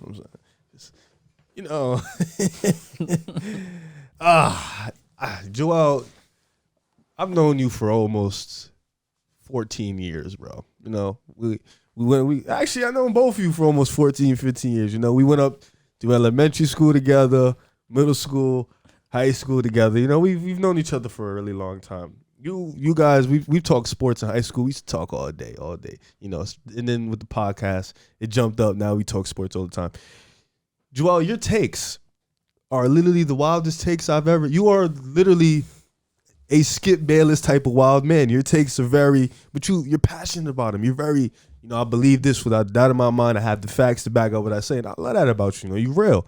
Your Kemba take sucked. Like it legit was horrible. Like it was really like one of your, like the worst take you've ever said. You said you came into the season. Oh yeah, Kemba, he averaged 20 points. He still got it. Kemba's still gonna be this guy. Kemba, New York, third seed. We're gonna do this. He's gonna come in. And I told you, I may have been wrong. I may have said Elfrid Payton may have been as bad, maybe way worse than when I advertised. But I told you, Kemba is washed. He's not gonna give you nothing on defense, and your team is your coach is defensive minded. He's not going to give you anything on defense. And if his offense is there, oh my God, he's literally a waste of space.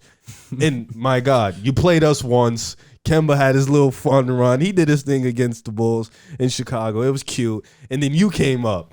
Yeah, we're better than third seed. You started going crazy. Kemba this, Kemba that. Word. Ever since then, this man has been a shell of himself. Now he's out of rotation. Granted, I think Quickly has played impressive. I think Burks, I was wrong about him. He's looked good. I think this lineup right now offensively has been a lot better Fournier.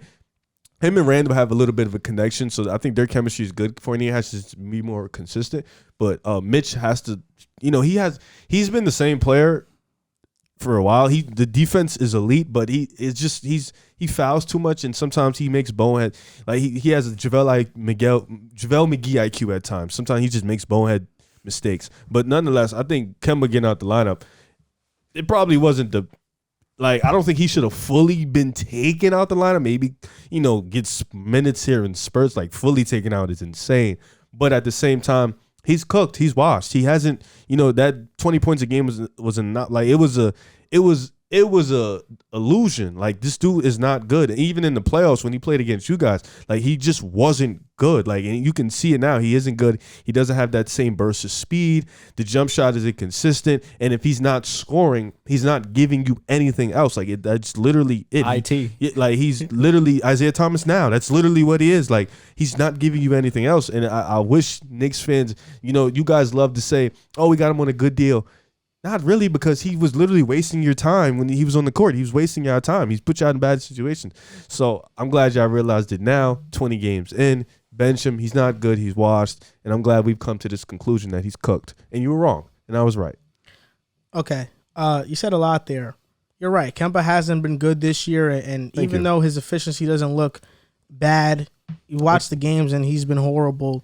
Knicks have been outscored by 122 points with Kemba on the floor. He has the worst plus-minus of any player on the team.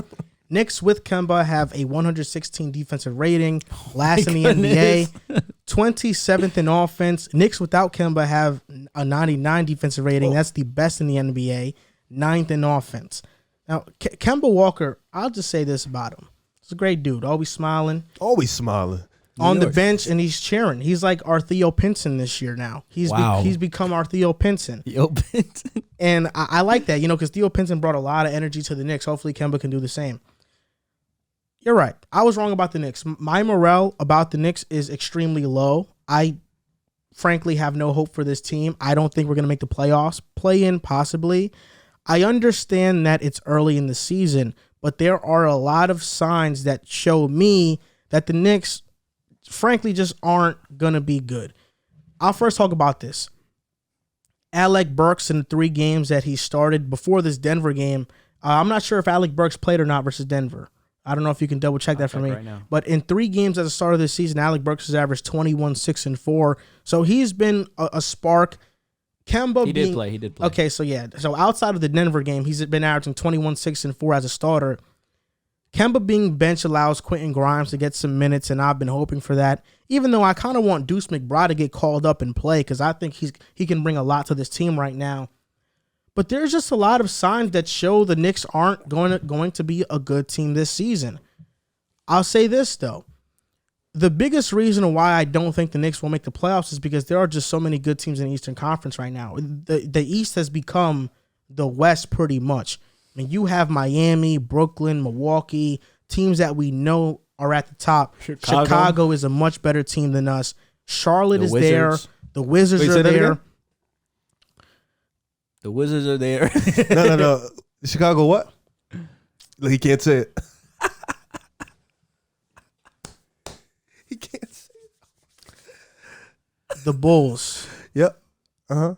Are a much better team than the Knicks. I love it. I love life. I look at Cleveland, think they're better than us. How about the Hawks? Say it. They're better than us. Celtics? They're better than us. Oh my God. He's falling off. Oh man. Do you think it's still a chance you guys get in?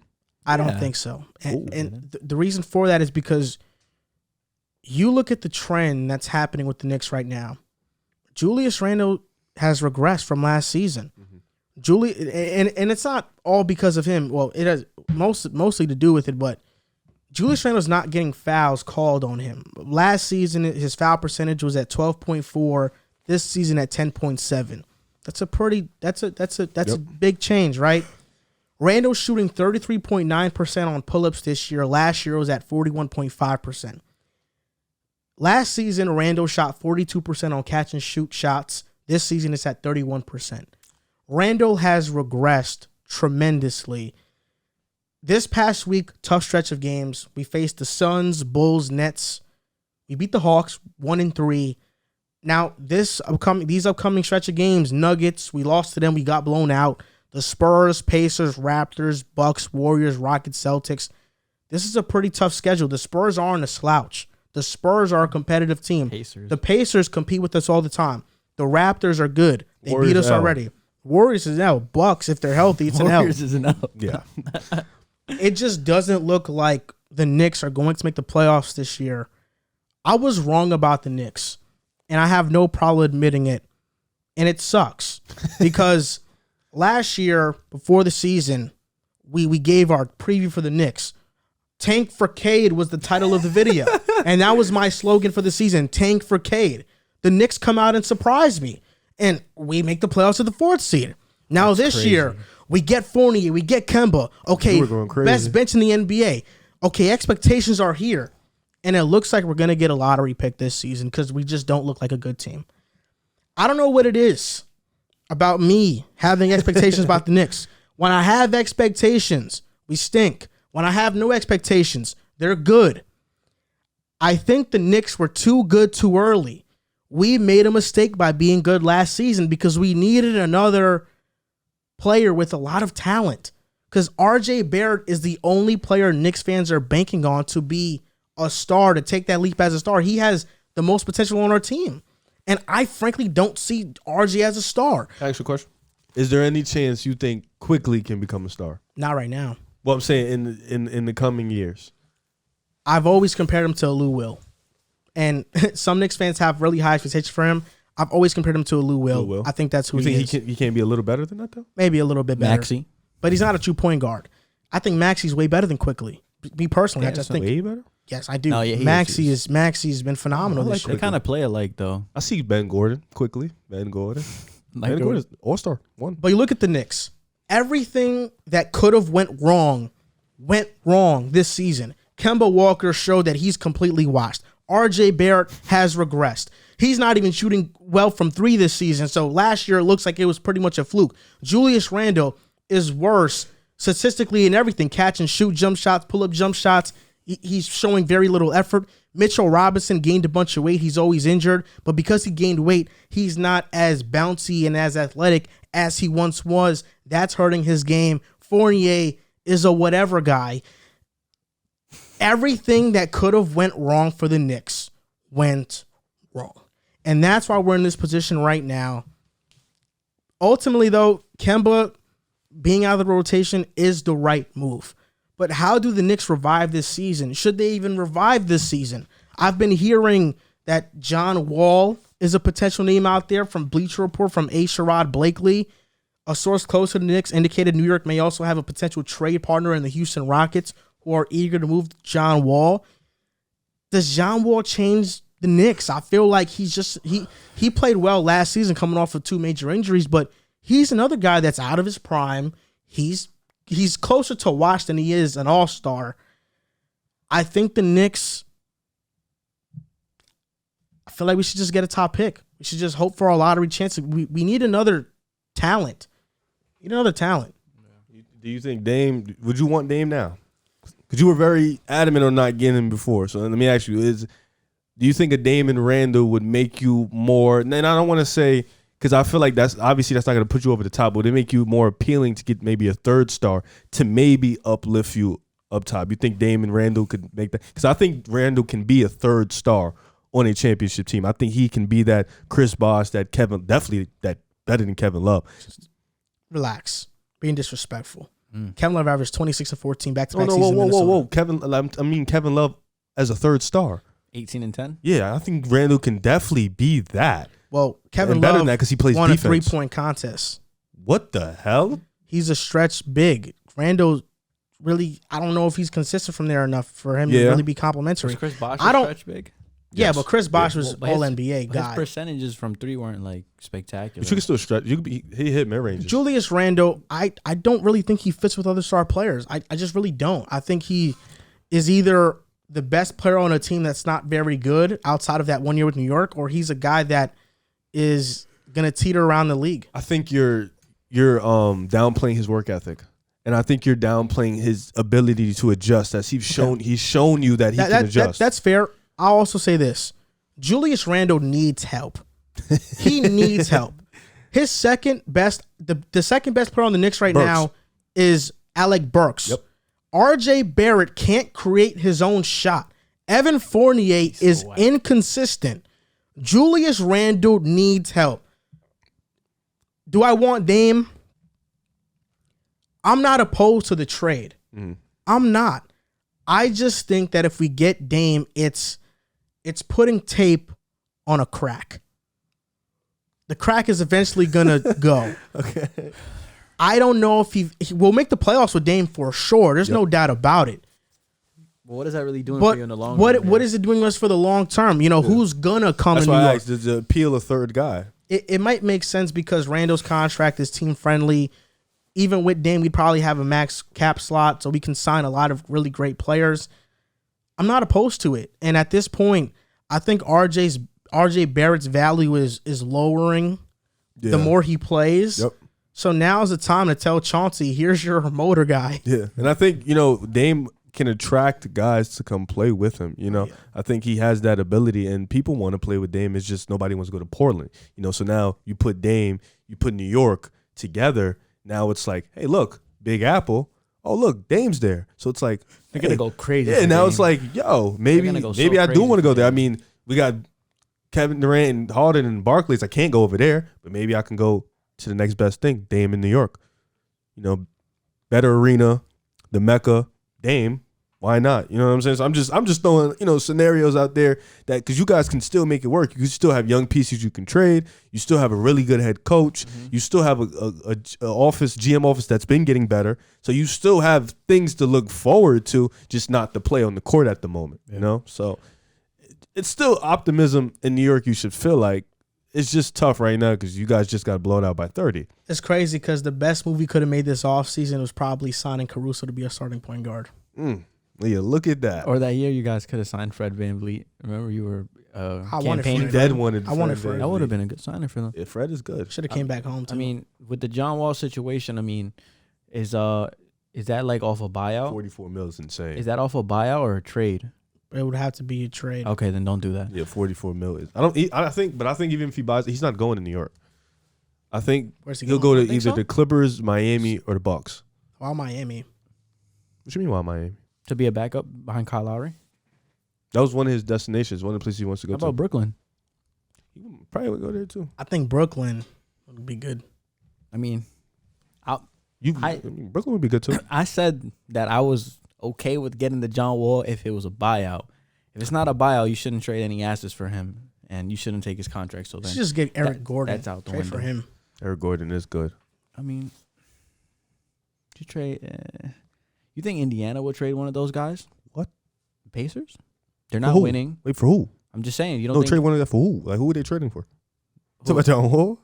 No. I'm talking about the Knicks making a trade with the Pacers. Oh, to get who? It depends. Like they have some appealing players, and they're not on a good team. Who? Karis LeVert. You would You would you do would it? want that with the history? Not really. Yeah, I don't think. How about a Malcolm Brogdon? Hell no. You would want Brogdon? He's not even bad. I don't think he's bad. I just don't think right now you might as well go shoot for the stars instead of get mid. Oh, yeah, I agree. I mean, there's not really much options. Indiana has no appealing players for them. Just for them. I don't think there's no. So if it's a Dame trade, RJ has to be in the package. I think RJ. If you can throw RJ in the package, RJ and Fournier. RJ Fournier and maybe Kemba to match the contracts because he's Dame is due for about 30 something. So I think if you could throw those three, maybe a pick or two, I think you can manage to keep Toppin, Mitch, and quickly. And then maybe even throwing another one of those. We could just we could throw in RJ and Nerlens Noel. They need a backup center. That too, like just try to do as much as even throwing one of them young guys, Deuce or Grimes, but try to keep quickly Toppin and Mitch as good as possible. That might. I wouldn't be opposed to trading Mitch. I'll be honest. Really? If that's the case, then RJ, Mitch, Fournier, you're done. That might be a good option because this free agency class that's coming up is pretty loaded with some talent. So maybe it's got some talent in that class. Kawhi resigned. James Harden, Zach LaVine, Bradley Beal's going to be a free agent. Kyrie Irving's going to. Bradley's going to be a free agent only if he declines his option. He's making bread, right? Yeah. They're all making bread. Yeah. Yeah. So he's. I think since they're winning now, I think he'll probably stay. James Harden to the Mecca at the end of the season. See now, if you could do like a James Harden and Damian Lillard type thing, that'd be pretty cool. It'll have to be a signing trade. Also, because if Dame goes there, you wouldn't have enough cap to sign. We would do the Nets would do a signing trade. Randall's contract's not a max. Oh wow, this makes things. But that means you have to let Burks go, Nerlens. Oh, we signed Burks for 3 years. Oh wow, this gets interesting. Then there is no signing trade. You just lose Harden. You're stuck with Kevin Durant. No, there's a signing trade with Harden. Stuck with Kevin Durant? Yeah, just Dolo. They're not winning anything. That'd be You don't think he'll attract some players? Kevin this. Durant, bro. Zach's not going there. Fine, I don't want him. Zach's going to New York. Bro just beat you out twice. He's not going there. Why wouldn't he? There's nothing there for him. How old is Zach? 27. He wants to play for Tom Thibodeau. No, he doesn't. He should stay there, bro. The future's pretty good there. Yeah, nah. How about Beal? You think Beal will come to the Nets? If Washington keeps winning, I really don't see Beal leaving, honestly. Beal? I think Beal is fine with James Harden leaves, but Beal pulls up, and hopefully Kyrie stays. I think Beal is as comfortable, is probably the most, he's like a Dame. He's so comfortable in Washington as long as they're winning, he doesn't care. Because, he's been complaining all these years, and then when they finally win, he wants to stay. I think that's all he wanted to do, win, but be the best player. I think he doesn't even, I think he just wants for them to be competitive and win, and he's the best player, and he's comfortable there. He's fine. So I don't think he'll leave. We'll see. I want to see where they end up at the end of the year. Talking about a really good playoff team. Well, talking about a really good team in the Eastern Conference right now that are in the playoff race, the Cleveland Cavaliers. They're currently the 6th seed in the East. They're 13-5 with Evan Mobley in the lineup. They're 13-10 overall, which means they're 0-5 when Evan Mobley doesn't play. They're 6th in the East. They have won 4 in a row. What are your thoughts on the Cleveland Cavaliers? Can they make the playoffs this season? Right now, they're above the Hornets, Sixers, Celtics, Hawks, and Knicks. This is one of those teams I fear. And I fear them because we lack size. With teams, when you have, you got your Knicks, you got your Nets. You watch certain teams for certain matchups in the playoffs because certain teams, they may not be as talented as you, like Cleveland, but they match up. They might be matchup problems, and for us, it's guys with size. Indiana, even though they're not that good, they pose trouble for us because they have Miles Turner, Sabonis. Philly, they pose trouble because they have Embiid. The Bucks, they're going to pose us trouble. I think teams that have that size pose trouble, and for Cleveland, it scares me because they run a 3-big lineup. And even their 2 bigs, Allen and Mobley, are elite defensively, and Mobley can stretch out. So DeMar can't even go get a pick and roll and get Mobley because it's not a mismatch. Mm-hmm. You know what I'm saying? Even Jared Allen is not that much of a mismatch, He's pretty good on and then they got Garland. Colin, I know he went out with the little MCL or the meniscus injury, but they're still a really good team. And you threw out the numbers. Mobley, when's the last time we seen a rookie be this impactful? Donovan Mitchell. In terms of this team going to the playoffs? Donovan Mitchell. Probably Donovan Mitchell. LaMelo he was close, but he didn't get them there. Anthony Edwards didn't get them there. Trae Young didn't get them. And Donovan wasn't even a high lottery pick. I'm talking about a top 5 pick. I don't know. So like Mobley, that impact has been great, and this team has been playing so good together, and they've been playing such a team. Lauri Markkanen, he's been playing much better. He's been playing good. He's revived himself. He's been a little bit healthier this year. He's been better on the defensive end. You know, this team has been good. Darius Garland's looking like he's taking that modest step forward, and I think Cleveland can definitely be not a dangerous team in the terms of they can make the Eastern Conference Finals. No, I don't think that, but I think they can be a dangerous team. Matchup nightmares. So, yeah, they can make any series tough, 6 games, maybe even 7 games, because of the fact that they play defense and they play hard every single night. And when you're a young team that play defense, that's different because that wires in mentally, and then offense is just going to come when you have that type of talent. Ja Morant. Thank you. Ja Morant? Yeah. He made the playoffs his rookie year? Playing. Oh, but Donovan Mitchell's way better. Like, all right, no, his season was because like Donovan made it to the second round. I'm saying Evan Mobley might make the playoffs. So John made the play, and he would have made the playoffs with that dumbass play. Oh, never mind. Yeah. I don't want to get into that. Yeah, he would have made it. Yeah. Stupid ass rule they made. So do you think Cleveland's making the playoffs? Yeah, I mean, I think Cleveland's gonna make the playoffs. I mean, like you guys said, I mean, Evan Mobley's. He didn't say anything.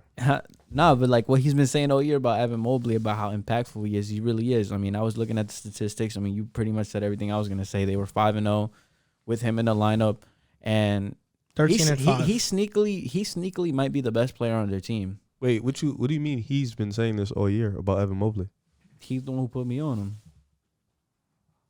What are you talking about, bro? Wait, what are you about to say? He put you on?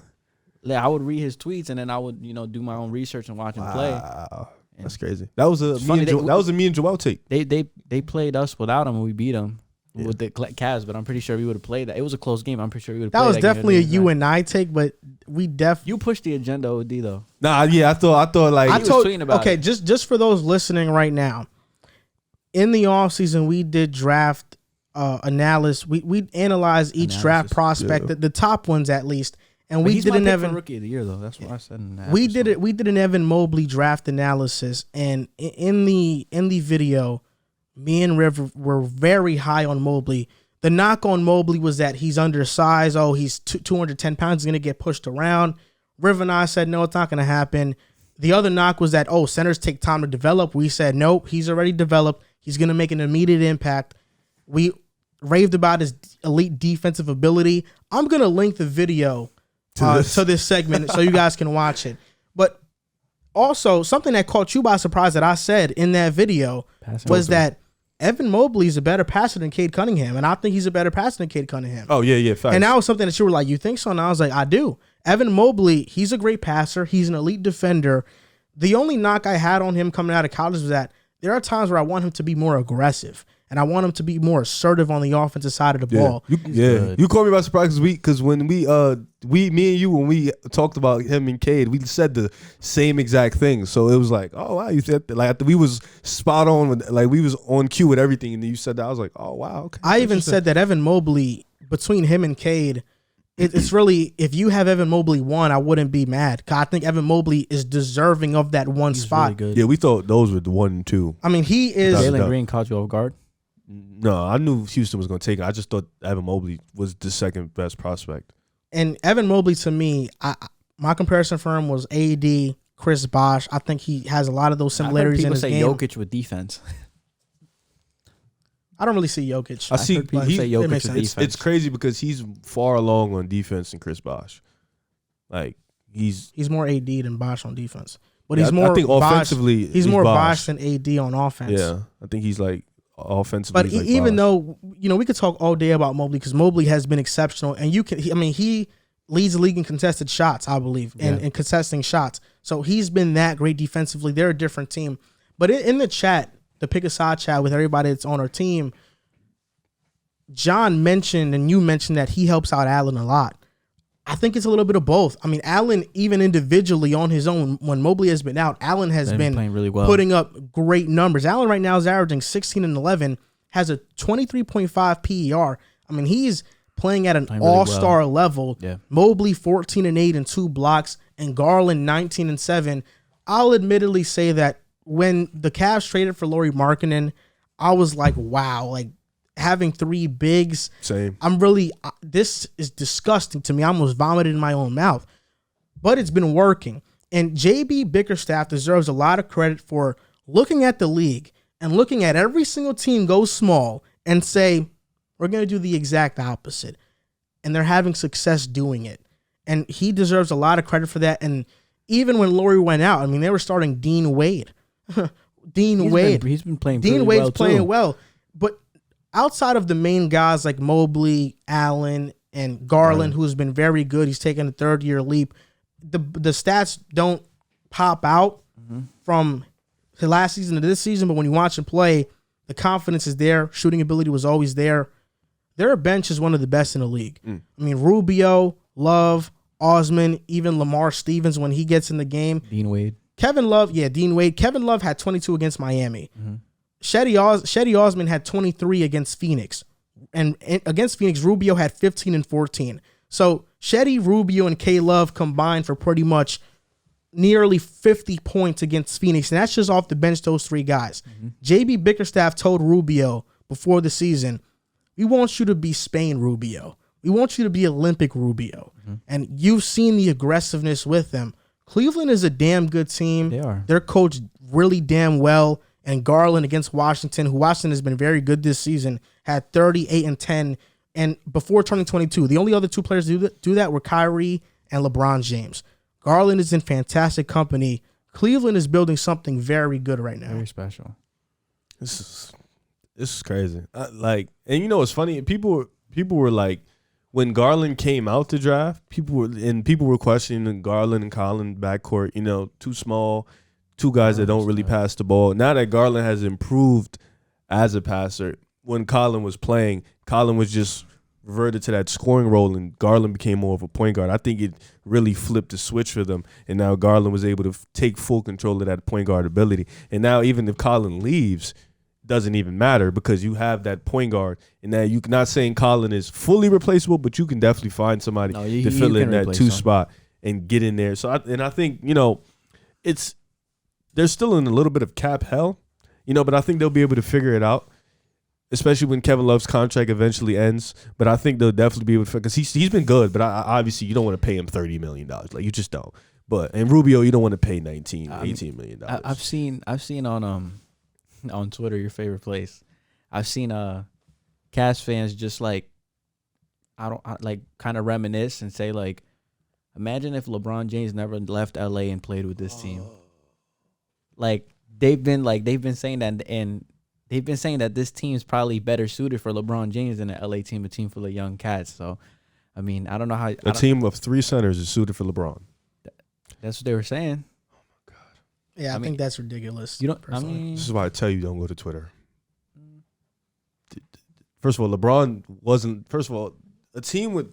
I'm not even going to get into that. This is stupid. It doesn't even make sense. they were saying Garland, that this LeBron, Markkanen, Mobley, and That Allen. lineup. Ew. Well, you would have to. I think you'd have to send Markkanen to the bench. LeBron wouldn't even allow them to So get with Markkanen. Okoro, Hmm? with Okoro starting, Defender. Can't LeBron. shoot. Yo, but you really believe that narrative that this team would be better? They wouldn't have got Mobley. No. You don't think so? They wouldn't have got Mobley. No, they're not saying that. They're saying if you just plugged in LeBron with this talent that was there right now. It wouldn't fit. LeBron's making moves. People got to go. Yeah. He's going to get shooters. He not playing with them. Like, Laurie's gone. Allen Mobley probably going to stay. That would be fire, though. Kevin Love going to stay because that's his buddy. Dean Wade is gone. Garland. Garland staying. Okoro might be gone. I mean, look, just for just obviously this is obviously not happening, but I still think that team would be OD with LeBron surrounded by those young guys. I think it would be a really good team. Emotion. I do.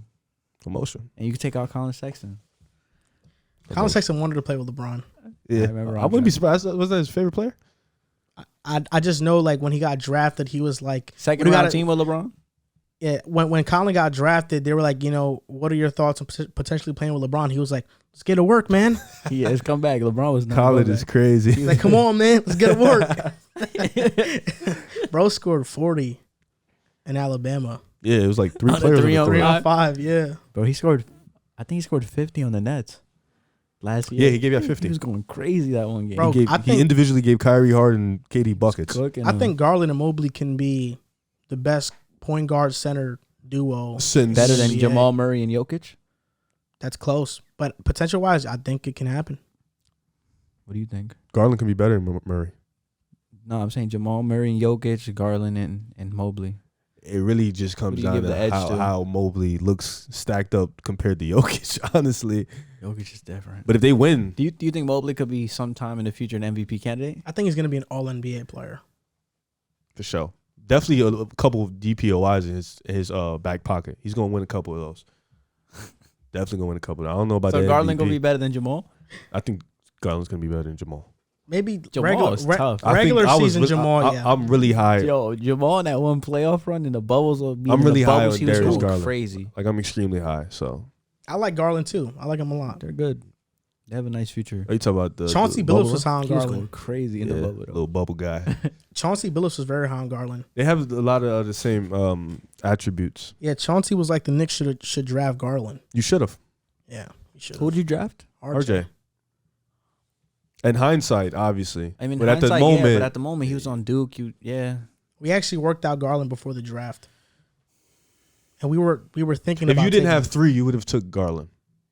Yeah, Like, if RJ was, you would have took Garland. I think him being there in the spotlight around him, you had guys to take just RJ. missed Zion and Ja Morant. yeah, and then Garland, DeAndre Hunter, You guys missed Tyler Hero. these. It sucks, bro. Hindsight sucks. Hindsight Hindsight really sucks. does suck because it happens. I mean, Some of the breaking news that happened this past week was that the Bulls and the Heat were fined for tampering. They have lost 2 second-round picks, each of them, over tampering.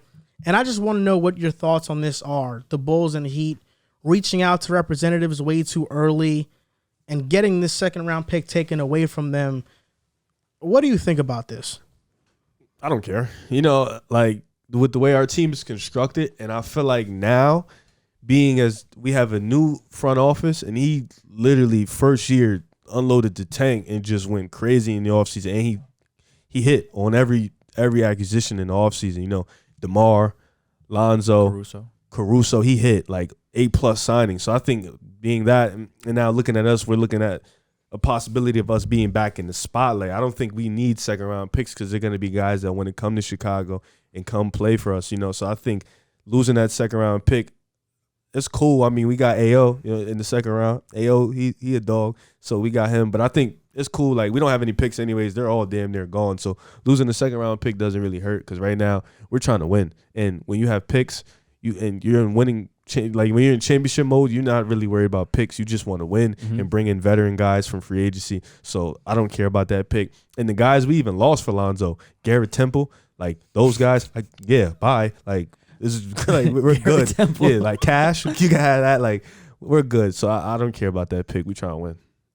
I mean, I don't think that's penalizing the team like that much. A second-round pick, to be honest with you. I mean, I know the NBA is really strict on this type of on these type of outside talks with free agents.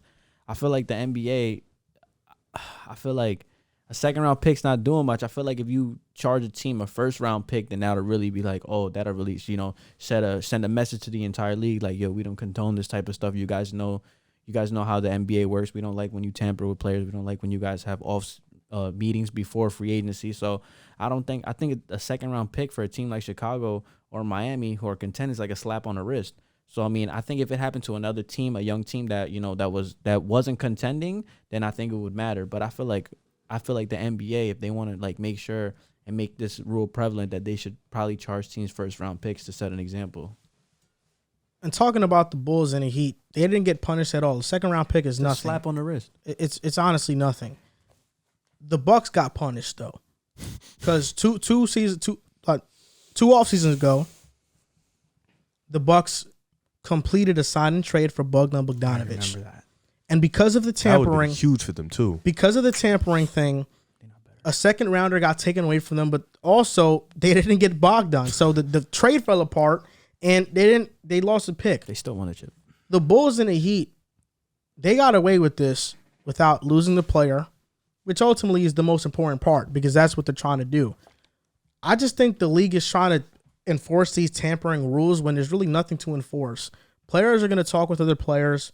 Players are going to talk with their executives about where they want to go. I don't think the league can do anything about this, especially in the new social media age. I think we should let it happen. It makes no sense to try and enforce things. Yeah, I think like especially now how players are so friendly nowadays, it's just gonna happen, you know? People talking during. Yeah, so it's like they should just let it happen. I mean, like I said, this does nothing to us or the Heat. Slap on the wrist. We're still top teams in the East. This isn't gonna do nothing for us in the future. You know what I'm saying? Like this second pick, we're not about to act like this is the next Michael Jordan or this is the next LeBron. This wasn't gonna be that. So we're good, honestly. We got Lonzo. We could care less about it. Yeah, I think the NBA is trying to enforce these things, but it honestly doesn't make much sense to try to do it. Yo, the Bucks did have a chip before you guys. That's crazy. Yeah, they do. That's hilarious. So do the Raptors. Yo, that's freaking insane. 2 though. The Bucks won. This their second chip. The Bucks won in 1970, bro. That was deep. Yeah, they do have 2. Oh, Kareem won that, right? Yeah. Damn. And Oscar. They got 2. So Toronto won a chip for you guys. They're an expansion team. They got it. Oh my God, you guys are in shambles. They got it before a lot of people. What you got? 0? It was you. OKC don't got any. They just started. That's what I'm saying. Though. No, they're part of the Sonics franchise. And they have bro. one because Sonics have one. When did they win? In the 70s. For real? Yeah. I thought they made it in No, lost the to Jordan. Sonics have a chip. No, that they have 2 finals appearances. They have a chip though, but they don't count it towards Do Oklahoma. the Grizzlies have a chip? They're new. They don't have a chip. They was in the 90s. Hawks? The Hawks don't have a chip. Orlando doesn't either. I mean, The Kings, I don't think have one. the Kings don't. Clippers don't. No, you were with them. Damn. Bro tried to tell me ABA chips was the NBA championship. He tried to count that. You know why? Because they were like in They have them in 1975. Barclays. They They were have like them in up in the 1975. standings. I'm jacking that, yo. Okay. Y'all need a new championship. Y'all need a championship. Nah, you can't jack I'm it. jacking Y'all that. were like the best ABA team, like easily. Like y'all used We to had dominate. Dr. J, bro. I used to dominate. I the wish ABA. Dr. J would have came along to the Nets in the NBA. We probably would have won another one in the NBA, but you know, it didn't work out like that. The Boston Celtics would have killed y'all. Who? The Nets. Where Dr. J? Where did Dr. He went J to go? Philly. Yeah, that's where he won. And they won. I think one. No, they didn't win because he played with Charles Barkley. Charles Barkley's rookie season. He don't have a ring. Charles Barkley as a rookie was with those guys. I think Dr. J was there before Barkley. Oh, he won with Moses. I think so. Yeah, Moses Probably Malone. before Charles got there. Okay, so the early 80s, like 80, That's some 81. BS, man. We really won in the ABA. It's not meant for you guys to win. Oh, I need a that's so championship. sad, This man. this window right now, man. This window, Oh, it's man. closing. Like it's like closing. So that's going to do it for this episode of the Pick Side Podcast, episode 134. And this was a great episode. We named a lot of players that have we cool got names. no Q&As. No Q&As. TikTok was What they weird. do? You said they messed up the TikTok. Yeah, the TikTok Q&A format's weird. You have to like invite people to answer questions and Too stuff. much. It's they made it so much different. But you can follow us on Instagram and TikTok at Pick Mathews Aside hate. Podcast, on Twitter at Pick Aside Pod. Also, rate our podcast. Let's get to 100 before the new year. It's December right now. And thanks for supporting so much because that's why we are ranked on Apple Podcasts. The Nets are beating the Bulls tonight. Book it. Yo, bro, stop. We're beating you tonight. You keep I'm saying tired that. of hearing his mouth. He be texting me Because all the we time. when beat they you guys already. We put 40 on you guys in a quarter. That's Like, not what don't happening you tonight. understand It's not about happening that? tonight. Like, you have Kevin Durant, you have Harden, and you couldn't outscore our guys. Look who we Like, had. We had Bruce Brown playing. Can't help you. Javon Carter. What do you mean? You would think, I swear to God, if you just look, you would think Bruce Brown is like a Javante Green. I promise you would think that. And he was on the court at that moment. You like that's a fact. That's literally a Javonte fact. Green locks up better than Bruce Brown, though. Look, now you saying Well, nah, that. he does. His defense is nice. Bruce defense Brown locks, low, bro. too. You bugging. So thank you for listening Javonte. and or watching, and we'll see you next time.